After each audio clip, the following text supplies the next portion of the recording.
I have been watching people make choices for the better part of 70 years now, and I can tell you this much. The moments that truly change a life never announce themselves. They do not arrive with trumpets or declarations. They come quiet, slipping in through the cracks of an ordinary afternoon, disguised as nothing more than sunlight on a wooden platform and the shuffle of boots in dust.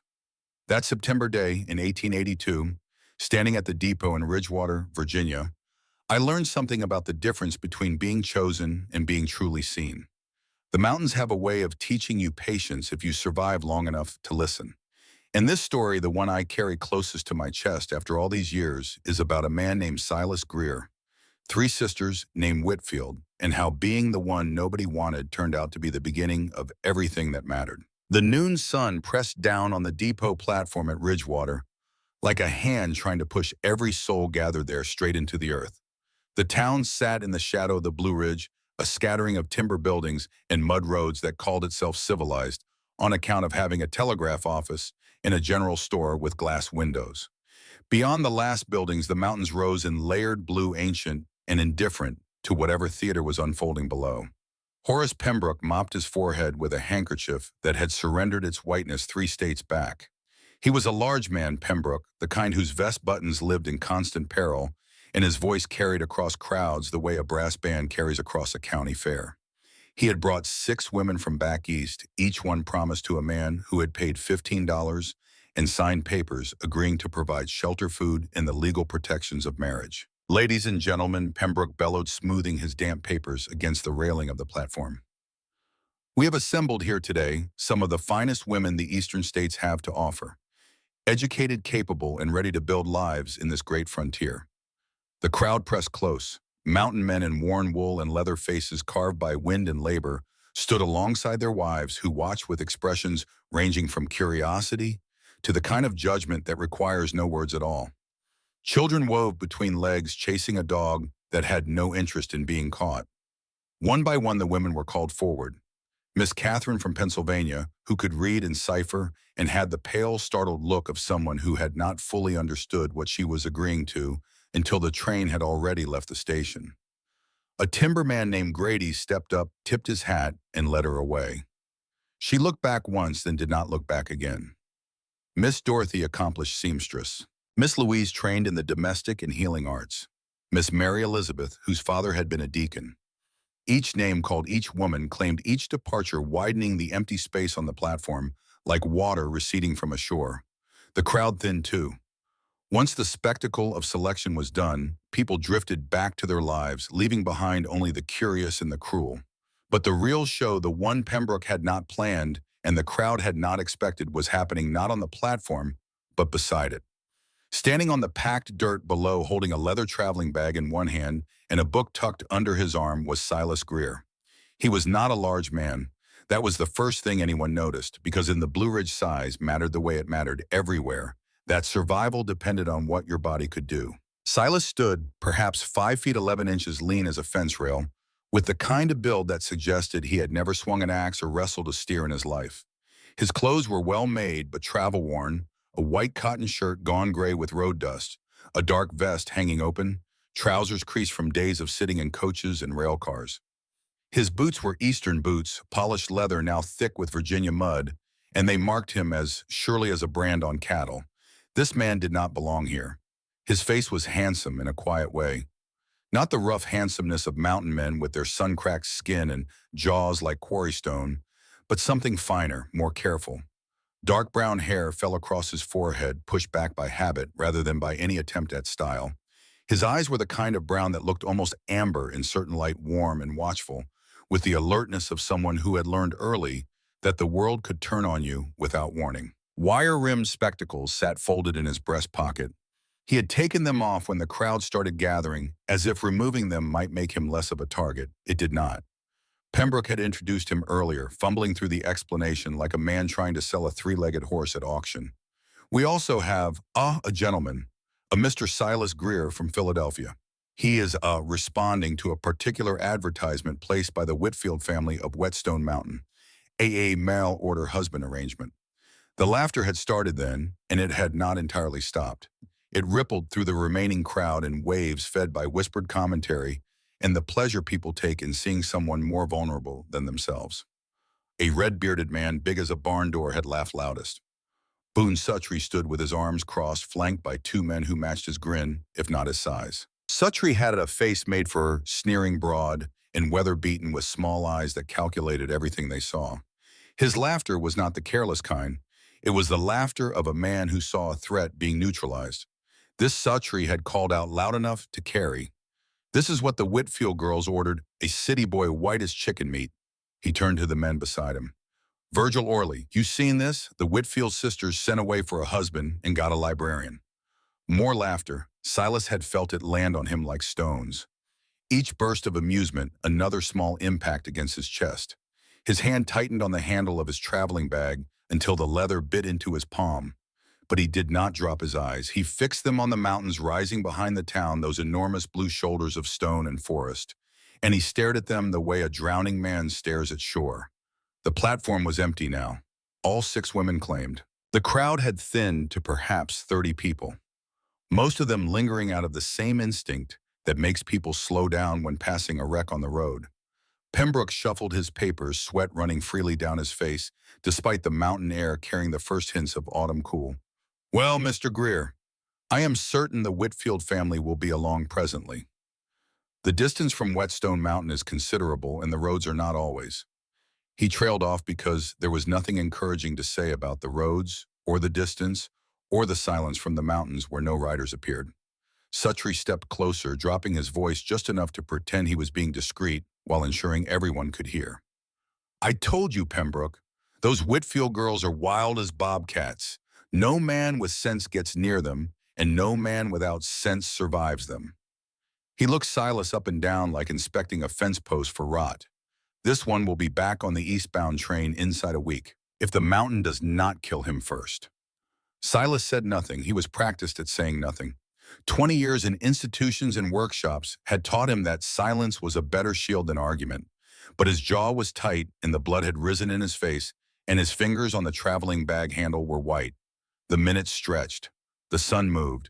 The crowd began to lose interest. Even cruelty gets bored eventually. Then the sound came. Hooves on packed earth moving fast.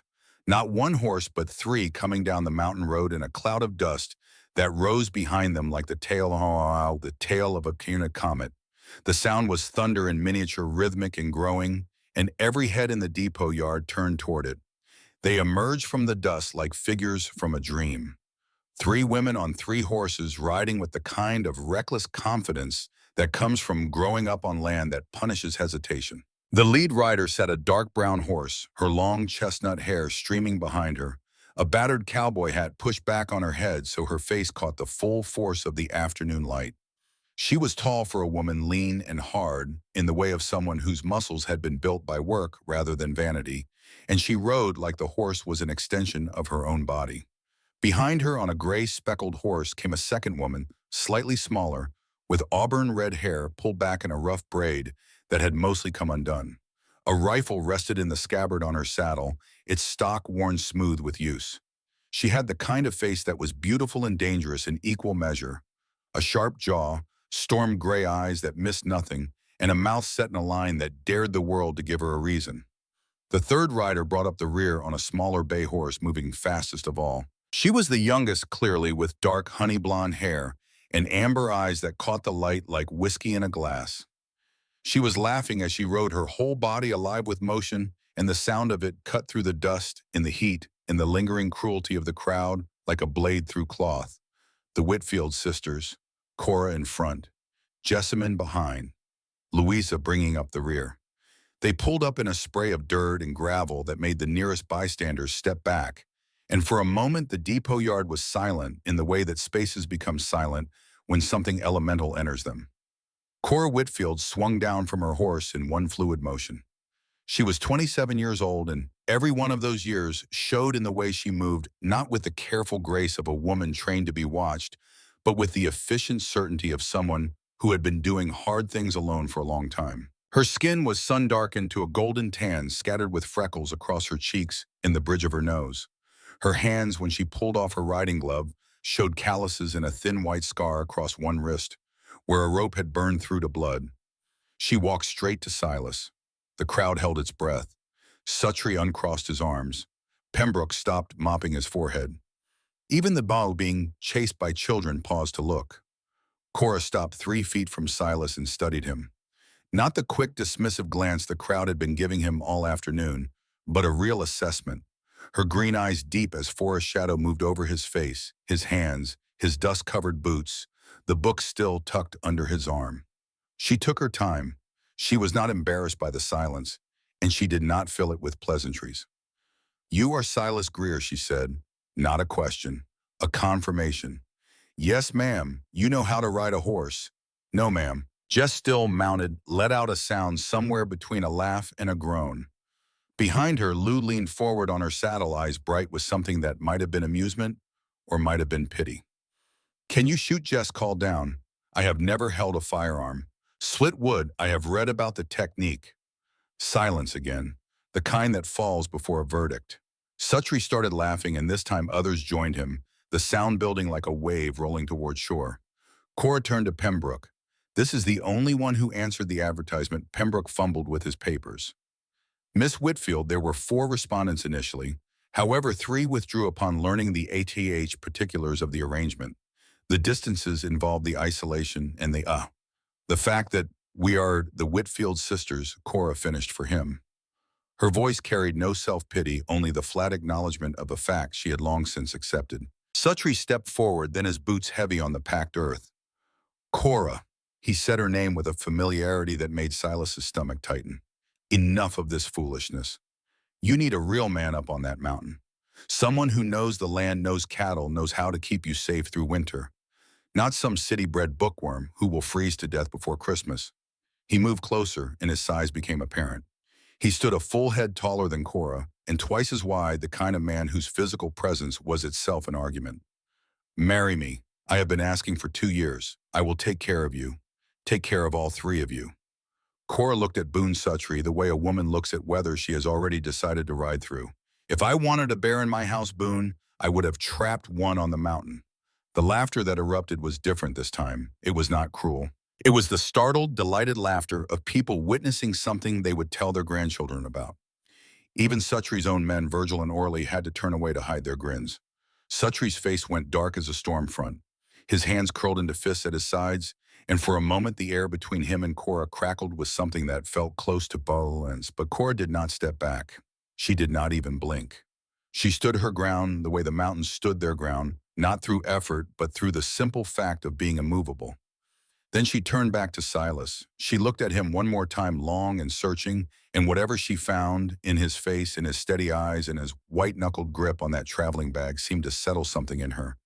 She said it loud enough for the whole depot to hear. "Get on the horse. We are going home." 6 words, the simplest sentence in the world. And Silas Greer felt the ground shift beneath his feet in a way that had nothing to do with the Virginia clay. The problem with getting on the horse was that Silas had never gotten on a horse. Lou's bay was the smallest of the 3, and Lou herself slid forward on the saddle to make room, but the stirrup was higher than Silas's hip, and the horse kept shifting its weight as if it too doubted his suitability. "Just grab the horn and swing up," Lou said. She had a voice like creek water, clear and quick, and always moving. "It is not difficult." It was, in fact, extremely difficult. Silas got his foot in the stirrup on the 3rd attempt, grabbed the saddle horn, and hauled himself up with all the grace of a sack of grain being loaded onto a cart. He landed behind Lou with a thud that made the horse sidestep, and Lou grabbed the reins hard. "Do not grab me," she said immediately. "Hold the back of the saddle. If you fall off, tuck and roll." "What if I cannot tuck and roll, then fall softly?" From behind them, Jess's voice cut through the dust. "I swear, Lou, if that city boy pulls you off that horse, I will leave him on the road." But there was something in her voice. Not warmth exactly, not yet, but not the cold dismissal of someone who had already decided. Something watchful, something waiting to see. Cora led them out of the depot yard without looking back. She sat her horse like she had been born on it, spine straight, shoulders square, the battered hat throwing shadow across her face. The crowd parted for her, the way crowds always parted for the Whitfield sisters, with a mixture of respect and the unease that comes from encountering people who live by their own rules in a world that prefers obedience. They were a mile up the mountain road, the town shrinking behind them, and the forest closing in on both sides when the sound of wheels on gravel reached them. Cora pulled up. Jess's hand went to the rifle in her scabbard. Lou turned in the saddle, and Silas turned with her, grateful for any excuse to shift his weight on the unforgiving leather.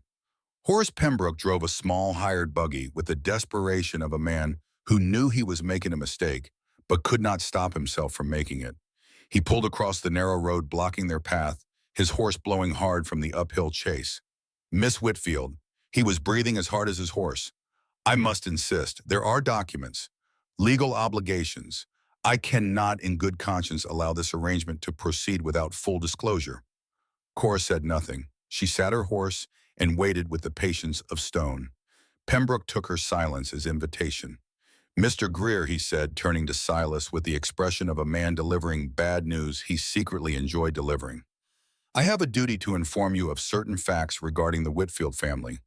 Their mother, the late Mrs. Evangeline Whitfield, was known in this county to be. He paused, searching for the word that would cause the most damage while maintaining plausibility. Unstable. The word dropped into the mountain air like a stone into still water. The ripples spread outward, touching everything. There have been concerns. Pembroke continued, gaining confidence now that the worst word was out.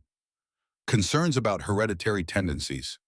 The wildness of these young women, their refusal of proper society, their resistance to conventional. He was warming to his subject, his voice taking on the rhythms of a sermon. The community has long held reservations about the suitability of the Whitfield household for Mr. Pembroke. Silas's voice was quiet, so quiet that Pembroke actually leaned forward to hear, and in the leaning stopped talking, which was precisely the point. Silas looked at the bride agent, then he looked at the road behind them, winding down through the trees toward the town he had left. Then he looked forward up the mountain where the road disappeared into shadow and green and the unknown. Mr. Pembroke, he said, I read the advertisement. I signed the contract. I traveled 800 miles by train, coach, and wagon.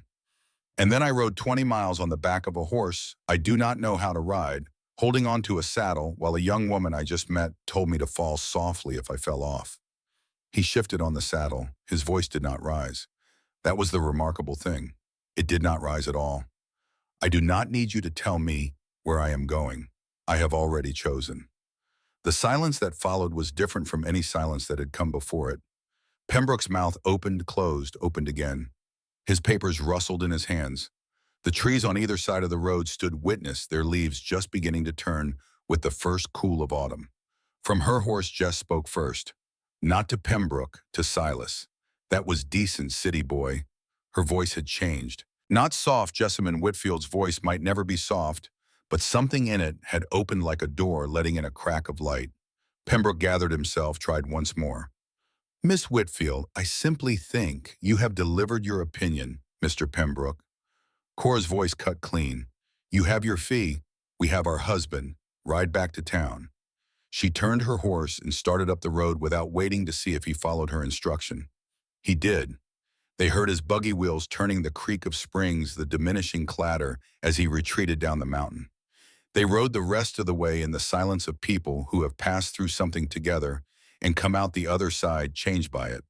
The road climbed steadily, switching back and forth across the mountain's face. The forest thickened, oak and hickory giving way to hemlock and pine as they gained altitude. The air grew cooler, cleaner, carrying the scent of things that had nothing to do with towns or crowds or the opinions of bride agents. Silas gripped the back of the saddle and tried not to think about how high up they were. The valley below had become a tapestry of green and gold, and the town was a scattering of toy buildings far below. He could not see the depot from here, and the realization brought a relief so physical he felt it in his shoulders. Lou spoke over her shoulder. You are holding too tight. The horse can feel it. It makes her nervous. How do I hold less tight without falling off? Trust her. She knows the trail better than you do. Trust what you cannot control. She said it like it was simple. They crested the final ridge as the sun was dropping toward the western peaks, and the Whitfield homestead spread out below them in a small valley cupped in the mountain's palm like an offering. The cabin was large by mountain standards, built of rough-cut timber and cedar posts, the kind of structure that looked as though it had grown from the earth rather than been placed upon it. A stone chimney rose from one end, trailing a thin line of smoke. Behind the cabin stood a barn, weather gray and leaning slightly, but still standing with a corral attached where two horses and a milk cow stood in the last warm light. Beyond the buildings, a garden plot showed the remnants of summer's growth bean poles, standing like skeletal sentries, squash vines going yellow at the edges. A chicken coop sat near the barn, and the distant sound of a rooster's complaint drifted up through the evening air. Split rail fencing marked boundaries that disappeared into the tree line, and everywhere the mountains rose around them, enormous and close, their peaks catching the last gold of the day. It was beautiful. It was also clearly falling apart. Fences sagged where posts had rotted. The barn roof showed gaps where shingles had blown away and not been replaced. The garden, though tended, was fighting a losing battle against weeds and exhaustion. Even the cabin, solid as it was, showed the strain of being maintained by too few hands for too long. The porch railing listed to one side and a shutter on the upper window hung by a single hinge. Three women running a 200-acre mountain homestead. The mathematics of it were brutal, and they showed. Cora dismounted at the porch, tied her horse to the rail with the automatic gesture of someone who had done it 10,000 times. She did not help Silas down. Neither did Lou, who simply slid off her horse and left him to figure it out. He managed gracelessly, landing harder than he intended on legs that had gone numb from hours of unfamiliar riding. Jess was the last to dismount, swinging her rifle free and cradling it in the crook of her arm as she walked toward the cabin. She moved differently from her sisters, more coiled, more watchful, like something that had learned to expect trouble and preferred to meet it head-on. Cora led him inside. The cabin smelled of wood smoke and dried herbs, and something older, the accumulated scent of a family's years.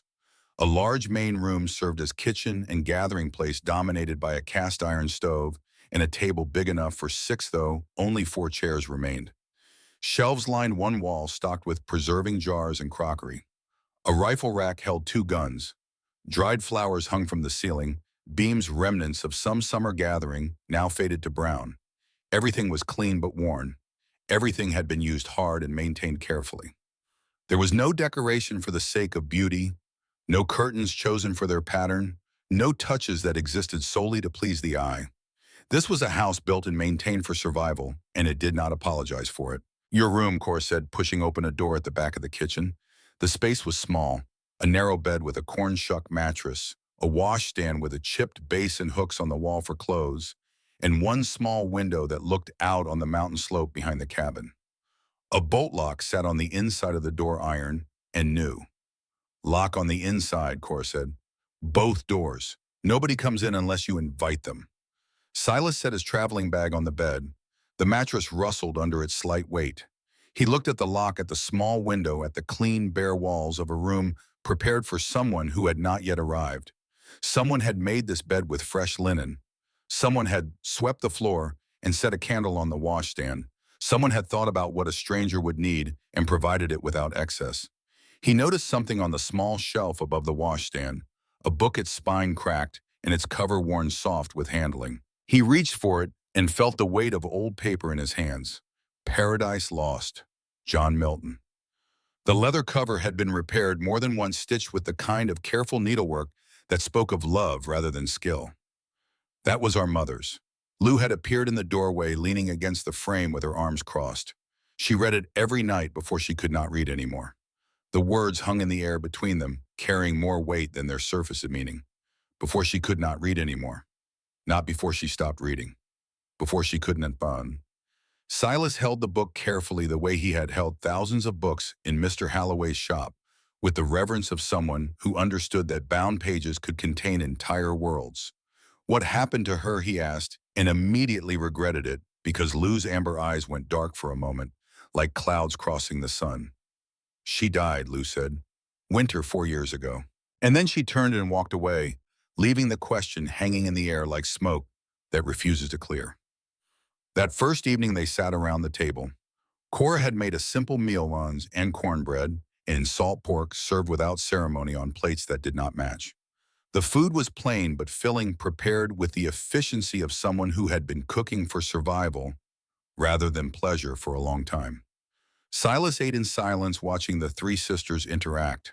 They communicated in a private language of glances and half sentences built over years of shared experience. Jess passed the salt before Cora asked for it. Lou refilled the water pitcher when it reached the halfway mark.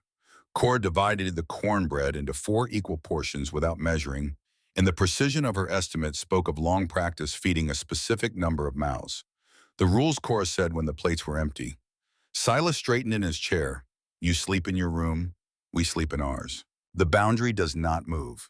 Understood. You work equal, no exceptions for weather, for tiredness, for being new. The mountain does not care about excuses. Understood. You do not give orders. This is our homestead, our land, our family name. You are a guest until you prove otherwise. How do I prove otherwise? Cora looked at him with those deep green eyes, and for a moment the mask of authority slipped just enough to show something underneath.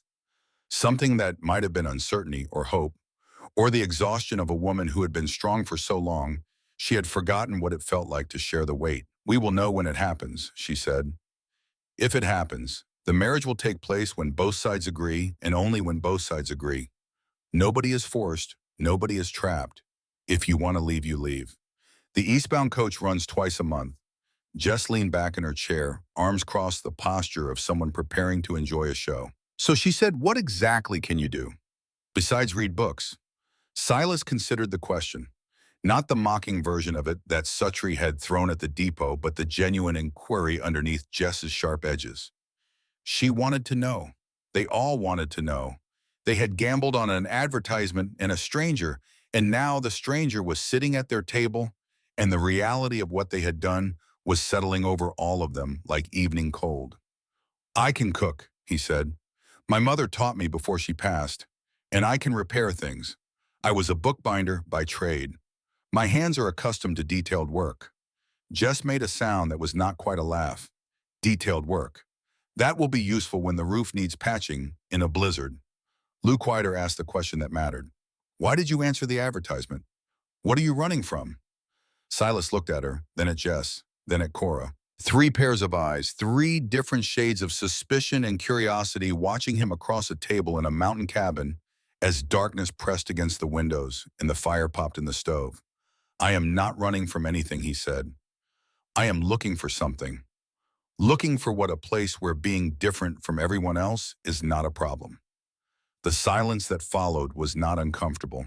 It was the silence of recognition of words landing in soil that was prepared to receive them. Lou nodded slowly, Jess's crossed arms loosened by a fraction, and Cora, who had not moved throughout the exchange, looked down at her empty plate and then back at Silas, and something in her expression shifted, though she locked it away before he could read it.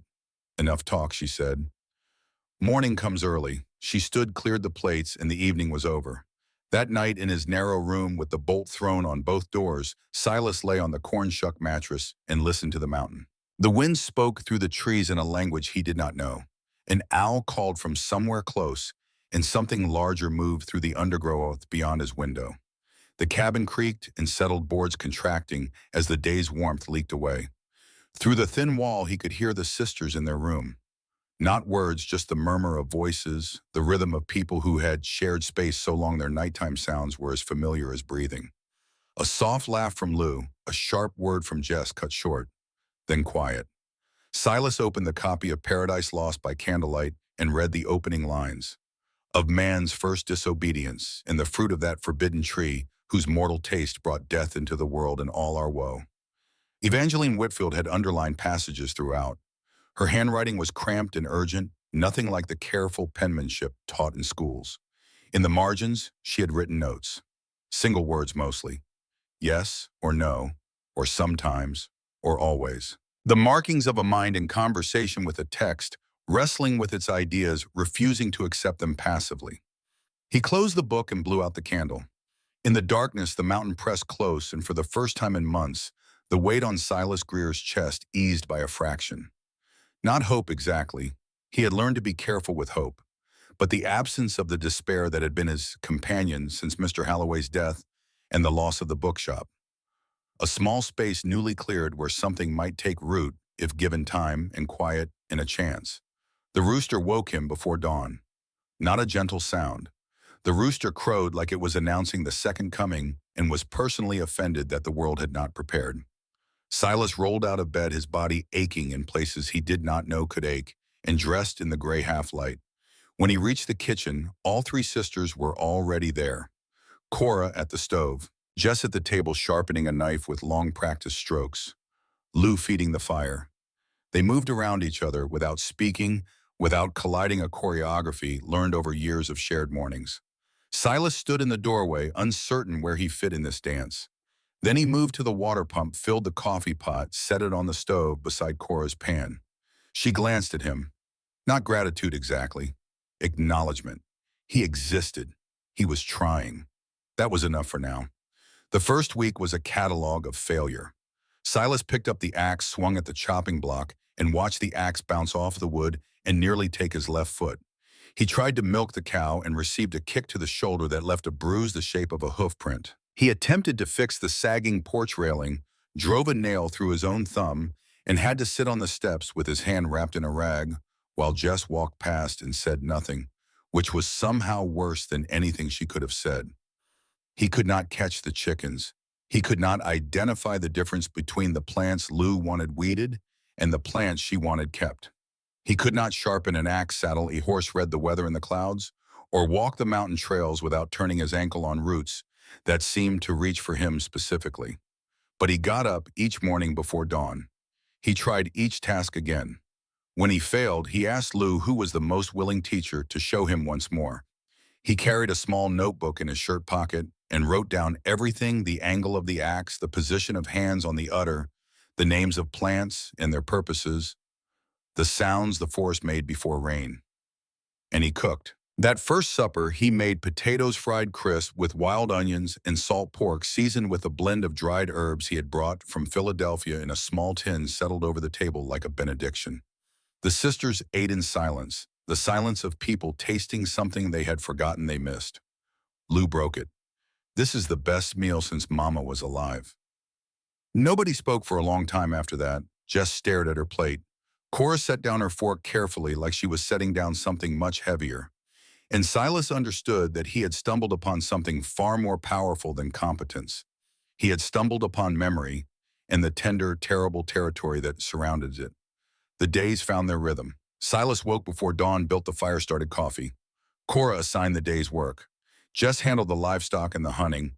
Lou tended the garden and the household. And Silas moved between all of it, learning, failing, learning again. His hands growing calloused and his shoulders thickening with work he had never imagined doing. One night, perhaps 10 days into his time on the mountain, he heard crying, thin and muffled, coming from the sisters' room. Not the kind of weeping that wanted an audience, but the kind that could not be held back any longer, the sound of grief breaking through whatever dam had been built to contain it. He did not open his door, did not knock on theirs. In the morning, Cora's eyes were rimmed with red, though her face was as composed as ever. Silas poured coffee, set a cup in front of her, without comment, sat down to his own breakfast. Cora looked at the coffee, then at him. She nodded once. Small, almost invisible. But Silas had spent his life reading the small gestures of people who could not afford large ones, and he understood what that nod contained. It was not gratitude. It was the first tentative extension of trust. And then at the end of the second week, Boone Suttree came calling. He arrived with his two shadows, Virgil and Orlais, on a morning when the sky was high and clear, and the mountains stood sharp against the blue like teeth against a jawbone. Silas was in the yard attempting to repair the chicken coop with more determination than skill when the three riders came through a gate he had not been told existed on a path he had not known was there. Well, Suttree's voice carried that same casual cruelty from the depot. "Still here, city boy. Figured the Whitfield girls would have run you off by now." Jess emerged from the barn. She carried the rifle in the crook of her arm the way some women carry a parasol, with familiar ease and absolute certainty of purpose. She did not point it at anyone. She did not need to. Its presence was its own statement. "Property line is North Boone," she said. "You rode the wrong direction." Suttree's smile did not change, but something behind his eyes shifted. He dismounted, boots hitting the ground hard, and walked past Silas without looking at him, toward Cora, who had come out onto the porch. She stood with her weight on one hip, one hand resting on the railing, watching him approach the way she might watch a weather pattern she had already assessed and dismissed. "Cora," his voice dropped, and with it the performance. The sneering showman from the depot was gone, replaced by something more dangerous, a man who believed his desire entitled him to its object. I am being serious now. Winter is coming. You need a man who knows this mountain, who can keep you safe through winter. Not some city-bred bookworm who will freeze to death before Christmas. I need the man I chose, Cor said. Go home, Boone. Suttree stepped closer, close enough that Jess's hand tightened on the rifle stock, close enough that Lou, who had appeared at the corner of the cabin, went very still. This is not finished, he said low enough that only Cora could hear, though the mountain air carried it further than he intended. You will change your mind when the snow comes, and I will be waiting. He turned mounted and rode out the way he had come, Virgil and Orley trailing behind him. As the dust settled, he called back over his shoulder, his voice pitched to Carrie. Winter on this mountain does not forgive weakness. When the cold comes, you will see what that city boy is really worth. The words hung in the air after he was gone. Lou broke the silence. He is not wrong about winter. Jess snorted. He is wrong about everything else. Cora said nothing. She stood on the porch watching the place where Suttree had disappeared into the trees, and the expression on her face was not fear. It was the expression of a woman doing calculations, weighing threats, measuring the distance between what she had and what she needed, and wondering perhaps for the first time whether the gamble she had made on a gentle stranger from Philadelphia would prove to be enough when the mountains tested them all.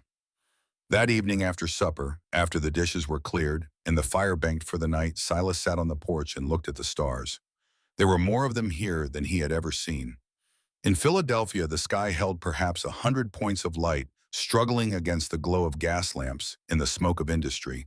Here the sky was a river of light so dense and bright, it seemed impossible that it had been there all along, hidden behind the thin veil of civilization. Lou came out and sat beside him. Her feet were bare, her honey blonde hair loose around her shoulders, making her look younger than her 21 years. Are you scared? She asked. Yes, he said. The honesty came easily in the dark. Of Boone, of everything, of failing, of not being enough, of this mountain and everything on it that I do not understand. Lou was quiet for a moment. The night sounds filled the space between them, the crickets and the owl, and the distant murmur of the creek that ran behind the cabin. Then she said Mama used to say the same thing, before she got sick. She used to say she would rather die on this mountain than live in the city like a ghost. Silas looked at her. The starlight caught the wet shine in her eyes, though she was not crying. Not quite. What happened to her, Lou, truly? But Lou stood, brushed off her skirt, and walked back inside without answering. The door closed softly behind her, and Silas was alone with the stars and the mountain, and the growing certainty that whatever had happened to Evangeline Whitfield was the key to understanding everything about her daughters, and that the lock would not turn easily if it turned at all. He sat there a long time watching the sky wheel overhead, listening to the mountain breathe. Somewhere below, in the dark valley, a wolf howled. The sound rose and fell and rose again, and when it faded, the silence it left behind was deeper than any silence Silas had ever known. Not empty, full of things waiting to be understood by someone patient enough to listen. He went inside, bolted his door, and lay in the dark with Paradise Lost on his chest and the mountain pressing close against the cabin walls. Tomorrow he would try again to split wood without maiming himself. Tomorrow he would burn the biscuits and trip over the bone and say something wrong at exactly the wrong moment. Tomorrow he would fail in a dozen small ways and succeed in none. But he would be here, present, choosing to stay when every rational part of him said he did not belong. And somewhere on the other side of the thin cabin wall, 3 sisters lay in their beds, and at least one of them was awake, staring at the ceiling, wondering whether the gentle man from Philadelphia with the amber eyes and the calloused hands of a bookbinder might turn out to be exactly what they had been searching for, or just another form of loss waiting to happen. The mountain would decide. The mountain always decided. But for now, in the quiet dark, the question hung in the air, like wood smoke drifting upward toward the stars, unanswered and full of possibility. The first month on Whetstone Mountain passed the way water shapes, stone slow and relentless, each day wearing away a little more of the distance between Silas Greer and the world he was trying to inhabit. He measured his progress not in milestones, but in the accumulation of small competencies, each one hard-won, and none of them graceful. By the 3rd week, he could split a log on the 2nd swing instead of the 5th. His hands had developed a geography of calluses that mapped every tool he had learned to hold the axe handle across the base of his fingers, the hoe along the meat of his palm, the rope burns from the well bucket that striped his wrists like bracelets made of pain. His shoulders had thickened from hauling water and stacking firewood, and his face had taken on the first faint color of a man who lived under open sky instead of under a roof. But the real change was subtler. It lived in the rhythm of the household, in the way the four of them moved through the cabin and the yard and the fields with decreasing friction. Silas had found his place not by competing with the sisters at the things they did best, but by filling the spaces they had left empty. He cooked. Every morning and every evening, he stood at the cast iron stove and transformed the raw materials of mountain life into meals that carried memory and comfort in equal measure. He roasted potatoes with rosemary he found growing wild behind the barn. He made biscuits so light that Lou ate 4 in a single sitting and then denied it. He discovered that wild garlic grew along the creek bed and that a handful of it fried in butter with whatever meat Jess brought home from her hunts could make venison taste like something served in a Philadelphia dining room. The sisters never commented directly. That was not the Whitfield way. But he noticed that Jess, who had eaten like someone refueling a machine for the first 2 weeks, began to slow down at meals tasting rather than consuming. He noticed that Lou started picking herbs from the garden and leaving them on the kitchen table without explanation, a silent collaboration. And he noticed that Cora, who ate least and spoke least at meals, had begun to linger at the table after the plates were cleared, her hands wrapped around her coffee cup, not leaving, not speaking, just present. He repaired things. The bookbinder's hands that Jess had mocked turned out to be exactly what the homestead needed. Not the brute strength of a man who could wrestle a plow through rocky soil, but the precise patient skill of someone who understood how pieces fit together. He rehung the broken shutter with wooden pegs he carved himself, each one fitted so exactly that the shutter swung smooth and silent. He rebuilt the chicken coop door with a latch mechanism that kept the foxes out without requiring the strength of an ox to operate. He mended harness leather with stitches so fine and even that Jess held the repaired bridle up to the light and stared at it for a long moment before hanging it back on its hook without a word. And in the evenings, when the work was done and the fire was banked and the mountain darkness pressed against the windows like a living thing, he read aloud. It began with Lou. She had lingered in the kitchen one night while he sat by the stove with Paradise Lost, open on his knee, reading silently. She did not ask. She simply sat down at the table and waited, and after a moment he understood and began to read aloud. His voice was good for reading. Not loud, not theatrical, but steady and clear, with a natural cadence that gave the old words weight in music. He read the passage where Satan surveys Eden, for the first time that magnificent description of beauty observed by something that can never possess it, and Lou listened with her chin on her hands and her amber eyes wide transported. The second night Jess was there. She sat on the floor by the stove, sharpening her knife with slow rhythmic strokes, and she did not look up from the blade, but her hands slowed when the reading reached a passage that moved her, and her hands were the most honest part of her. The third night Cora came.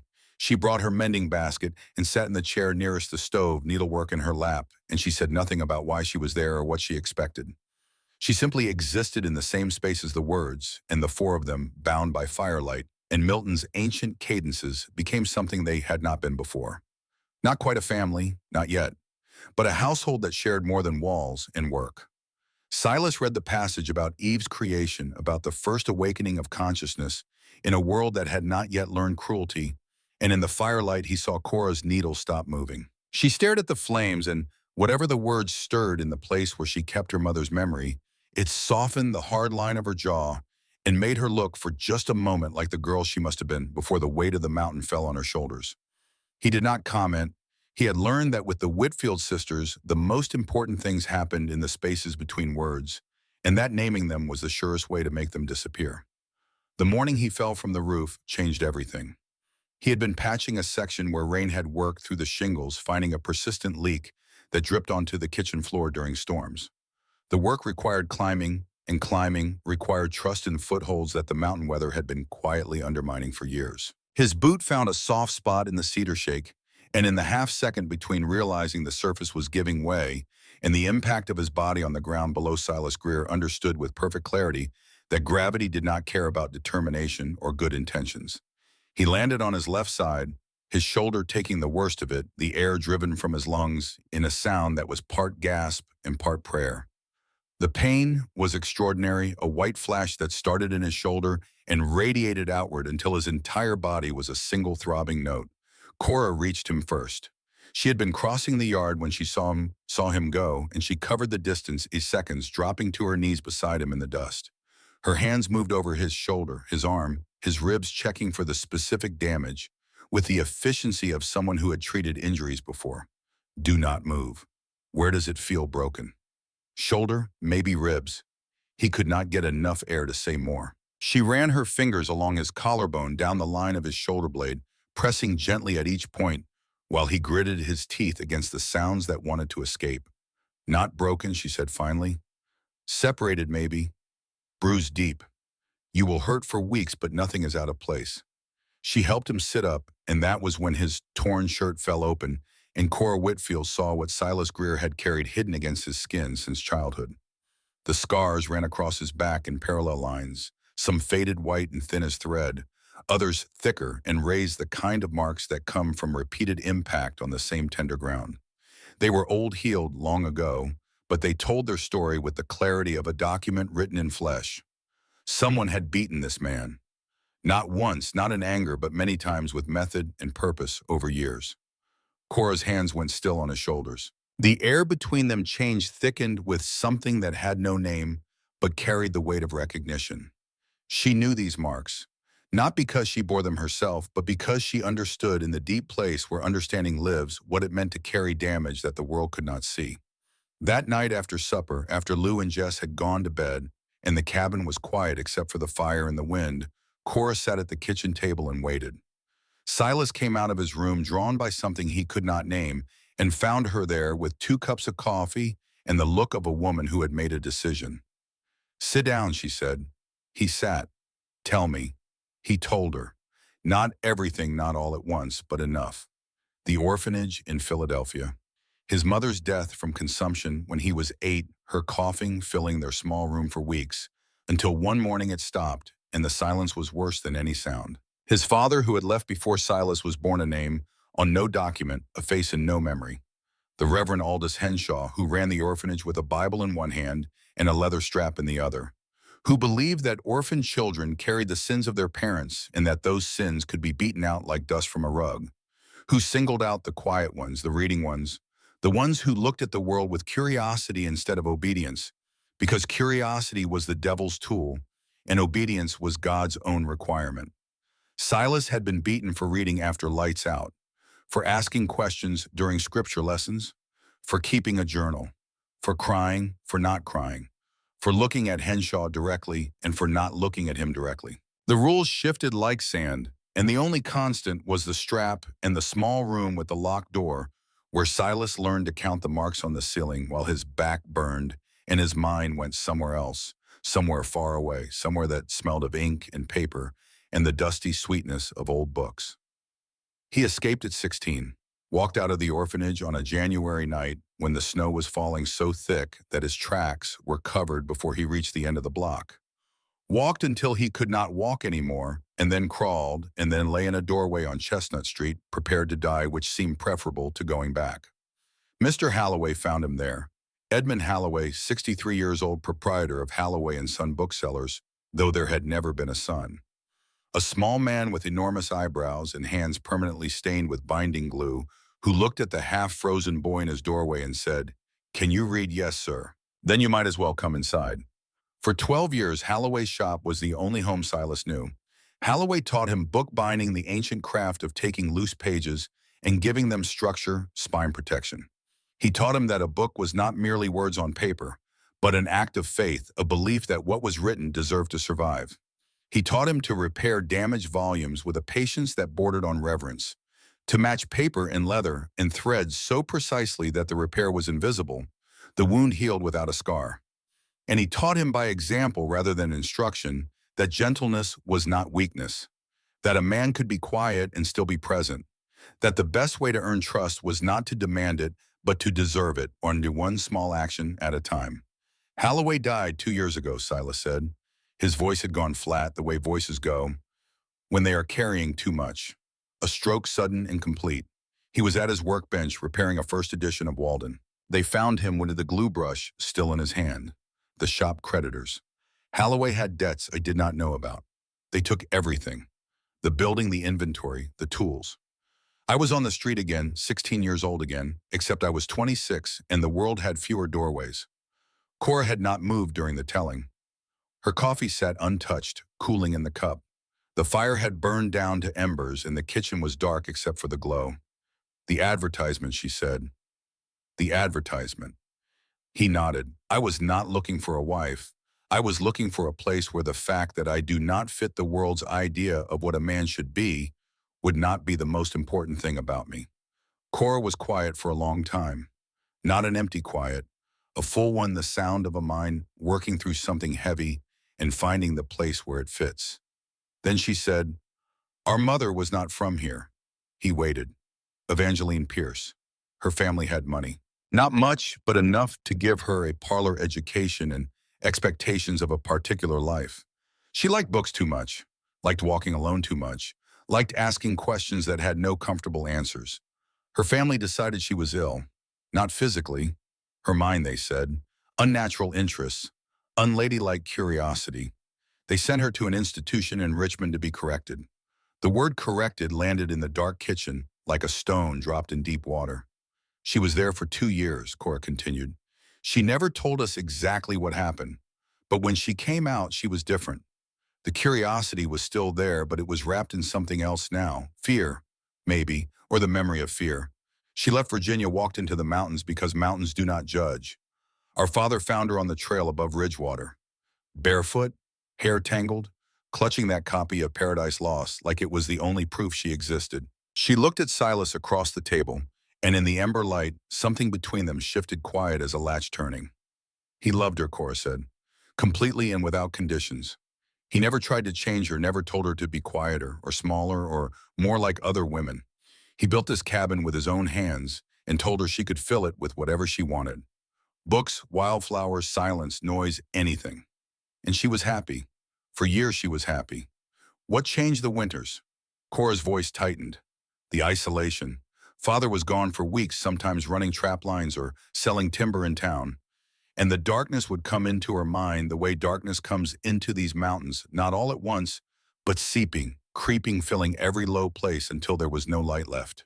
She wrote letters asking for help, Silas said gently, because he had already guessed this part, had felt the shape of it in the silences that surrounded Evangeline Whitfield's memory. Cora's head came up sharp. How do you know about the letters? Lou mentioned your mother, the way she stopped being able to read, the book she left behind, and the way none of you will say plainly what happened to her. The shape of it is a shape I recognize. It is the shape of someone who asked for help and did not receive it. The silence stretched so long that the last ember in the stove popped and died, and they sat in complete darkness. Then Cora's voice came through the black, stripped of every defense she had built over 7 years of being the oldest, the strongest, the one who held everything together. She wrote to the Reverend in town, Reverend Hargrove, wrote to him 12 times over 2 years asking for someone to come up the mountain, asking for medicine, for prayer, for anything.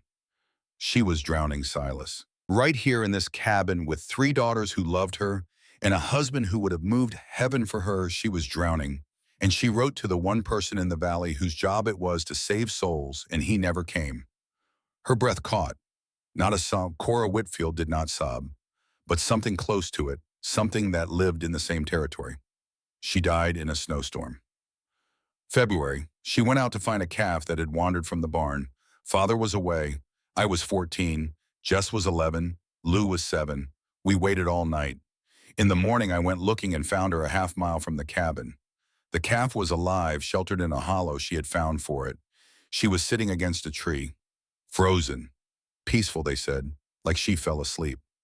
Cora's voice hardened again, the defenses rebuilding in real time. But I have always wondered, a woman who knew this mountain better than anyone, a woman who could navigate these ridges in the dark. How does she get lost a half-mile from her own door? Silas had no answer for that, no honest one, so he did the only thing he knew to do. He sat in the dark and did not leave. After a time, Cora spoke again. That is why I placed the advertisement. Not for a husband, not really, for someone who would be gentle, who would not try to fix us or change us or make us into something we are not. Someone who would just be here. She stood. He heard the scrape of her chair, the soft pad of her feet on the wooden floor. At the door to the sister's room, she paused. Silas. Yes, thank you for staying in the dark. He sat alone for a long time after she left, staring at the place where the stove's glow had been. Through the walls, the mountain breathed, and somewhere in its great dark body, a wolf called to its mate, and the mate answered, and the sound of their communion echoed down the valleys and up through the bones of the earth and into the cabin where a man from Philadelphia sat in a chair that was not his, in a house that was not his, in a life that was not his, and felt for the first time that it could be. Mrs. Ida Hargrove arrived on a Tuesday riding a fat bay horse with the self-assurance of a woman who believed that moral authority came standard with a minister's wife. She wore black, as always, a riding habit buttoned to the chin, despite the warmth of the autumn afternoon, and her back was so straight it seemed to be making a theological argument. Behind her on a smaller horse rode her daughter Nellie, 17 and thin as a willow wand, with anxious eyes that darted between her mother and the Whitfield homestead like a sparrow watching for cats. Cora was mending fence on the north side. Jess was hunting. Lou was in the garden. Silas was in the kitchen, his hands deep in bread dough, when he heard the horses and looked through the window to see two riders approaching with the measured pace of people who have decided their welcome in advance. Lou reached the porch first, wiping her hands on her apron. Mrs. Hargrove dismounted with the practiced efficiency of a woman who had been making unwelcome visits for decades and saw no reason to waste time on pleasantries. Miss Whitfield. She did not specify which one. We have come to welcome your new household member and to offer the guidance of the church, which I am sure you will agree, has been too long absent from this mountain. Lou's face went carefully blank. Would you like to come inside, Mrs. Hargrove? I believe there is coffee. The kitchen had not been designed for judgment, but Mrs. Hargrove managed to judge every surface of it in the time it took to sit down. Her eyes cataloged the clean floor, the organized shelves, the bread rising under a cloth on the counter, and found each item insufficient by standards she carried inside her like a measuring stick. How quaint, she said, accepting the coffee Silas poured for her. One never knows what to expect from a bachelor establishment. Or I suppose it is not quite a bachelor establishment anymore. Is it? Nellie sat beside her mother, with the posture of someone trying to take up as little space as possible. Her eyes found Silas and stayed there, curious and uncertain. He gave her a small nod, and she looked away quickly, as if friendliness was a trap she had been warned about. Cora arrived from the fence line, sweat drying on her forehead, leather gloves still on.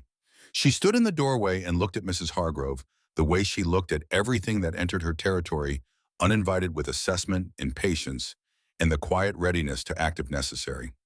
Mrs. Hargrove. Miss Whitfield. The minister's wife sipped her coffee and smiled the smile of a woman about to draw blood. I was just telling your sister how charming your home is. Your mother would be proud. Poor Evangeline. She did try so hard with this place. Cora said nothing. Lou's hands curled into fists under the table. It must be such a comfort, Mrs. Hargrove continued, to have a man about the house again, even one from the city. She glanced at Silas. Tell me, Mr. Greer, how are you finding mountain life? Quite different from Philadelphia, I imagine. It is different, Silas agreed. I should think so. The isolation alone must be overwhelming. For someone accustomed to society, to culture, to civilized company. She let the word civilized do its work. But then I suppose the Whitfield family has always preferred isolation.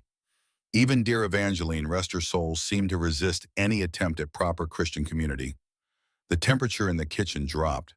Lou had gone pale. Cora's jaw was set like ironwork. Such a tragedy what happened to her. Mrs. Hargrove set down her cup with a click that seemed practice designed to punctuate what came next.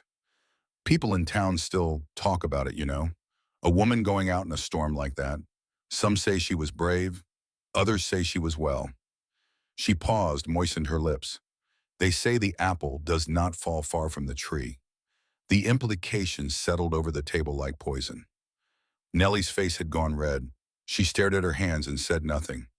Mama, she whispered. Please hush, Nellie. I am simply making conversation.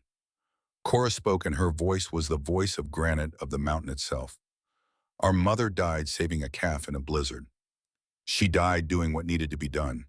She did not choose to leave us. She was taken. Of course, dear, I did not mean to suggest otherwise. Though one does wonder when a woman who knows the mountain as well as Evangeline did manages to become lost so close to home. Silas moved. He stood, refilled Mrs. Hargrove's coffee cup, refilled Lou's, set the pot back on the stove, and sat down again. The simple domestic action broke the tension just enough to let everyone breathe. Mrs. Hargrove, he said, your coffee cup is from the Whitfield family set, made by a potter in Staunton. Mrs. Whitfield ordered them the year before she died. She chose the pattern because it reminded her of wildflowers that grow on the North Ridge in June. I know this because Lou told me, and Lou knows because her mother told her, and that is how a family carries its love forward through the small things it chooses to remember. He paused. I would hate for the memory of those wildflowers to be overshadowed by speculation about a storm that happened 7 years ago, especially when the woman who gathered those wildflowers is not here to speak for herself. Mrs. Hargrove stared at him. Her mouth opened, closed, opened again. No one had spoken to her this way. Not in this county. Not ever. Her husband's collar protected her from the direct challenges that other women faced and the indirect ones she had never learned to recognize. Well, she said, how very eloquent. I can see why the Whitfield girls chose a bookish man. Words are your weapon, I suppose, in the absence of any others. She stood pulling on her riding gloves with sharp, angry movements. Come, Nellie, we have taken up quite enough of their time. Nellie rose, but at the door she paused. She looked back at the kitchen, at Cora and Lou and Silas, and something crossed her face that might have been longing or regret, or the sorrow of a young woman who recognized kindness and was not permitted to accept it. They left. The sound of hooves faded down the mountain, and the cabin settled back into its usual quiet. Nobody spoke for a long time. Then Lou said, she left something on the table. A small wooden box sat where Mrs. Hargrove's coffee cup had been. Inside, folded carefully, was a single sheet of paper. Old paper yellowed at the edges, the creases worn soft from handling. Cora unfolded it and read it once silently, her face going white as winter. Then she handed it to Silas. It was a letter written in the same cramped, urgent handwriting he had seen in the margins of Paradise Lost. Evangeline Whitfield's hand. Dear Reverend Hargrove, it began, I am writing to you again because there is no one else. The darkness is worse this winter. I cannot sleep. I cannot eat. I look at my daughters and feel nothing but fear that I will harm them with my presence. I know I am not well. I know I need help. Please, if you have any mercy in you, please come or send someone, anyone. I do not think I can endure another spring without assistance. I am begging you. I have never begged for anything in my life, and I am begging you now, please. The letter was dated January 1878, 1 month before Evangeline Whitfield walked into a snowstorm and did not return. She left this on purpose, Cora said. Her voice was a wire stretched to breaking. Lou was crying, not the silent, contained weeping that came through the cabin walls at night, but open, helpless tears that ran down her face and fell onto the table. She made no move to wipe them. Jess arrived home from hunting as the sun was setting. She read the letter standing in the doorway with a brace of rabbits over her shoulder, and when she finished, she walked to the wall and drove her fist into the timber hard enough to split the skin across her knuckles. Blood ran down the back of her hand and dripped onto the floor. She did not appear to notice. Silas did the only thing he knew to do. He made tea. He set cups before each sister. He sat down and waited in the silence, present, impatient, and asking nothing. Hours passed. The fire burned down. Outside, the mountain sounds rose, owls and wind, and the distant rush of the creek. It was past midnight when Cora spoke. She had not moved from her chair, had not touched her tea, had sat with Evangeline's letter in her hands, reading it over and over as if repetition might change the words. She asked for help, Cora said. She asked 12 times. After she died, we found drafts. Rough copies she kept before sending the final versions. Father burned those drafts because he could not bear to look at them. But the real letters, the ones she actually sent Hargrove, had them all along. He received every one and did nothing, and his wife kept this one to use as a weapon. Silas's hands tightened around his cup. What do you want to do? I want to ride down that mountain and burn their house to the ground. Jess's voice came from the shadows where she sat with her bleeding hand wrapped in a cloth. That would prove them right about us, Lou said quietly. That we are wild, dangerous, unstable. Everything they have always said. Silence again.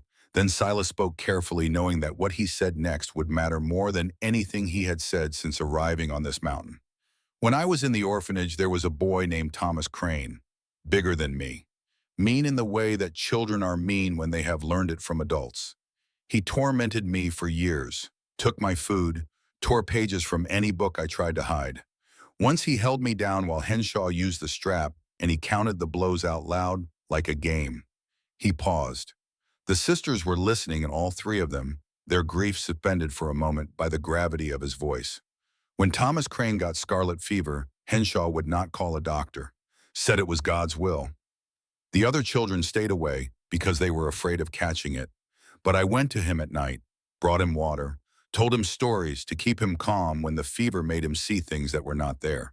And one night when his breathing changed, when it got that terrible rattle, that means the body is losing, I climbed out a window and ran 3 miles through freezing rain to the nearest doctor and brought him back.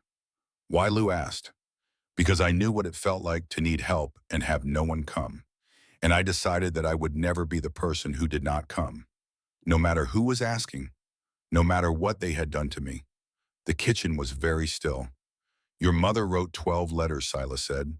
12 times she reached out, and 12 times the world did not answer. You cannot change that. But you can decide what happens next. You can be the family that answers when someone calls. Not because you owe the world kindness, but because your mother deserved better, and the best way to honor her is to be better. Not for the Hargroves, for her, for yourselves. Cora looked at him for a long time. The tears that had been building behind her eyes all evening finally broke free, running silently down her sun-weathered cheeks. She did not wipe them away. She did not apologize for them. She simply let them fall, and in that act of allowing something inside her, shifted a wall coming down that had stood for 7 years. Jess unwrapped her bleeding hand and looked at the damage she had done to her own knuckles. Lou reached across the table and took her sister's injured hand in both of hers, holding it gently, and Jess let her, which was its own kind of miracle. We keep the letter, Cora said finally.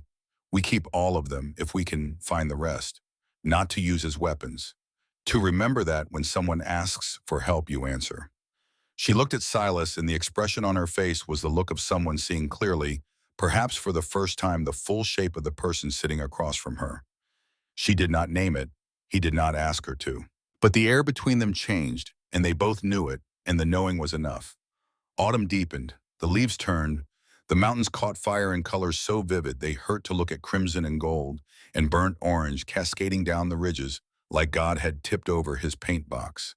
And with the beauty came the cold, creeping down from the peaks at night, retreating at dawn each night, pushing a little further, staying a little longer. Boone Suttrie's harassment intensified with the falling temperatures, as if the approaching winter emboldened him. Fence posts were found sawed through in the night. The henhouse door was left unlatched, and a fox took 2 hens before Lou discovered the breach at dawn. A dead copperhead appeared on the cabin porch, arranged in a coil that was too deliberate to be natural. There was never proof. That was the cruelty of it. Nothing that could be taken to the county sheriff, nothing that would hold in a court of law. Just the slow, steady pressure of a man who believed that patience and intimidation would accomplish what asking had not. Then came the market day in Ridgewater. They needed supplies for winter. Salt flour, ammunition, nails, the 100 small necessities that stood between survival and disaster when the snow locked the mountain passes and the world below became unreachable. All 4 of them rode down together, Silas on a mule named Clementine, that Lou had declared the gentlest animal on the homestead, which was damning with faint praise since Clementine's gentleness expressed itself primarily as extreme slowness and an unwillingness to climb anything steeper than a dinner plate. The town received them the way it always received the Whitfield sisters, with sideways glances and conversations that stopped at their approach. But there was a new element, now curiosity about Silas. People he had never met studied him openly, measuring him against whatever stories had traveled down the mountain since September. Cora handled the purchasing with her usual efficiency. Jess stood watch by the horses, rifle across her saddle, daring anyone to comment. Lou took Silas to the general store, where the proprietor, a thin man named Eccles, sold them flour and salt with an expression suggesting he was doing them a favor, rather than the reverse.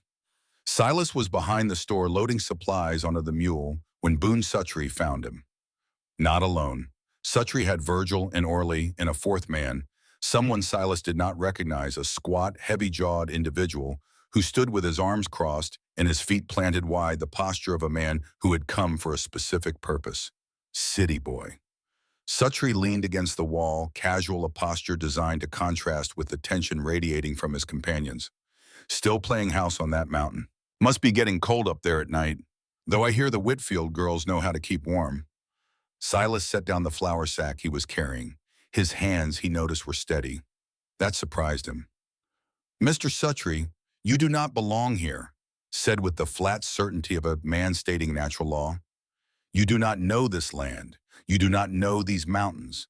And you do not know those women, no matter what they let you believe. The first blow came from behind, from the man Silas did not recognize. A fist in the kidney that dropped him to his knees in the mud behind the general store. Pain exploded through his side, white and absolute. That is just a taste, Suttree said, crouching beside him. A sample of what winter delivers to men who do not have the strength for it. Silas got up. His legs shook. His side screamed. But he got up the way he had gotten up every day in the orphanage, the way he had gotten up from the floor of his room after Henshaw's visits, the way he had gotten up from the doorway on Chestnut Street, where he had been prepared to die. Suttree's smile faded. The second blow came from Virgil, a punch to the stomach that doubled him over. He tasted copper, saw sparks, felt the mud cold against his palms, got up again. The third blow never landed. Jess appeared at the corner of the building with her rifle leveled, and the four men froze like deer in lantern light. Enough. Her voice was a blade. Touch him again, and I will put a hole in something you need. The standoff lasted 10 heartbeats. Then Suttree straightened, adjusted his hat, and smiled the smile of a man who believed time was on his side. See you in Spring City, boy, if you make it that far. They left. Jess lowered the rifle and looked at Silas on his knees in the mud, blood on his lip, one hand pressed against his bruised side. She did not help him up. That was not the Whitfield way. But she waited while he helped himself, and when he was standing, swaying slightly, she said something that cost her more than she would ever admit. You did not fight back. No. Why not? Because fighting four men is a guarantee of losing. And because that is what he wants. He wants to prove that the people on that mountain are violent, that we are the savages he tells the town we are. If I hit back, he wins. If I stand up, I win. Jess stared at him. The rifle rested in the crook of her arm, and her storm gray eyes held something new. Not softness, but recognition. The acknowledgement that strength could take forms she had not previously considered. You are bleeding, she said. I noticed. Come on, Lou has a salve that works on bruises. Smells like death, but works like prayer. She turned and walked back toward the horses, and after a moment Silas followed. Limping slightly, tasting blood and feeling underneath the pain, the knowledge that he had been tested and had not broken. Then the winter came. Not gradually, not with the gentle transition that autumn promises. It came all at once, a wall of white descending from the peaks like the hand of judgment. Silas woke one morning in November to a world transformed. Where yesterday there had been brown earth and bare trees, now there was nothing but white, deep in absolute muffling, every sound and bearing every familiar landmark. They had prepared. Weeks of preparation, stacking firewood until the pile reached the cabin's eaves, salting meat, storing root vegetables, sealing every crack and gap in the cabin's walls. But preparation and reality are different countries, and the border between them is measured in degrees of cold. The blizzard hit on the third day. Not the slow, heavy snowfall that had blanketed the valley, but a screaming horizontal assault of wind and ice that turned the air itself into a weapon. Silas had read about mountain storms. Reading about them and standing inside one were experiences so different they might as well have belonged to different species of reality. The first crisis came before dawn. The barn roof, weakened by years of neglect that 3 women and 1 city-bred man had not been able to fully repair, collapsed under the weight of accumulated snow. The sound was enormous, a groaning crack that penetrated even the howling wind, and Cora was at the window in seconds. The barn, she said, and the word contained a universe of consequence.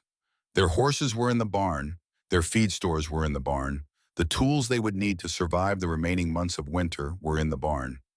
Cora and Jess went out to assess the damage and try to save the animals. They found two horses alive in the wreckage, a third gone bolted through a broken wall into the white nothing. They drove the surviving animals to the lee of the cabin where the wall provided some shelter and came back inside coated in snow and breathing hard. But the crises were not finished. By midday, the chimney blocked. Smoke began filling the cabin, thick and choking, driving them to their knees. The stovepipe was clogged with snow and ice that the wind had driven into every opening. Someone had to go up. Cora moved toward the door, but Silas was already there. He did not argue. He did not explain. He simply took the rope from its hook, tied one end around his waist, gave the other to Lou, and opened the door into the howling white. The cold was beyond anything he had imagined.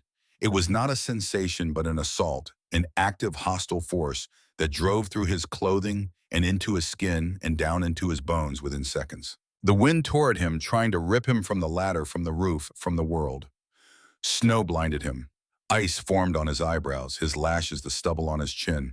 He climbed by feel, finding the rungs of the ladder nailed to the side of the cabin, pulling himself up hand over hand through the white nothing.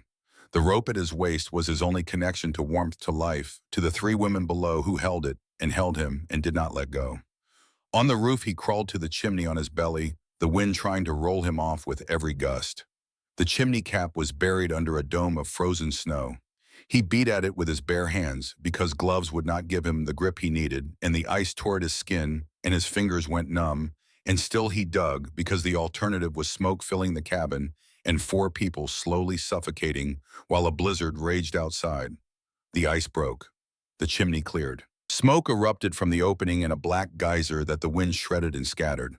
Below he heard coughing, then breathing, then Lou shouting something he could not make out. Getting down was worse. His hands were bleeding, barely functional. His feet had gone numb on the rungs. Halfway down, his grip failed, and he fell the remaining 6 feet into snow that was thankfully deep enough to catch him rather than kill him. Lou was there in seconds, hauling him up by the rope, dragging him toward the door, shouting for Cora. Inside, warmth. Pain. His hands coming back to life in agony, every nerve screaming. Lou wrapped them in cloth, while Cora pressed hot stones against his chest, his back wherever the cold had settled deepest.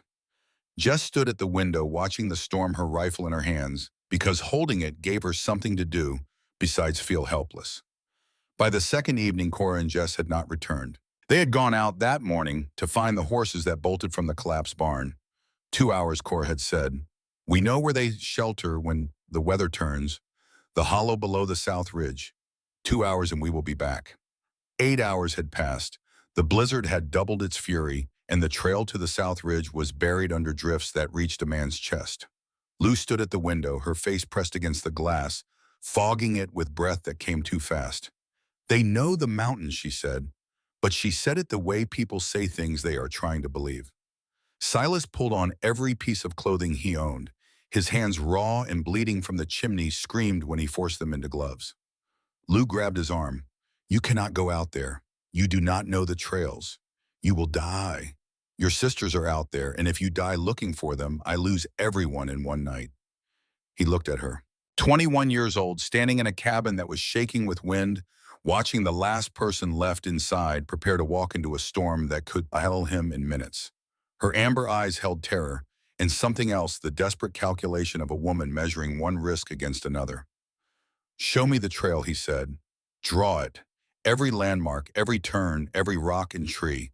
I have been walking this mountain for months. I know more than you think. Lou drew the trail on the back of a flour sack with charcoal. Her hand steady despite everything. She marked the hollow, the ridge line, the stand of hemlocks where the path forked.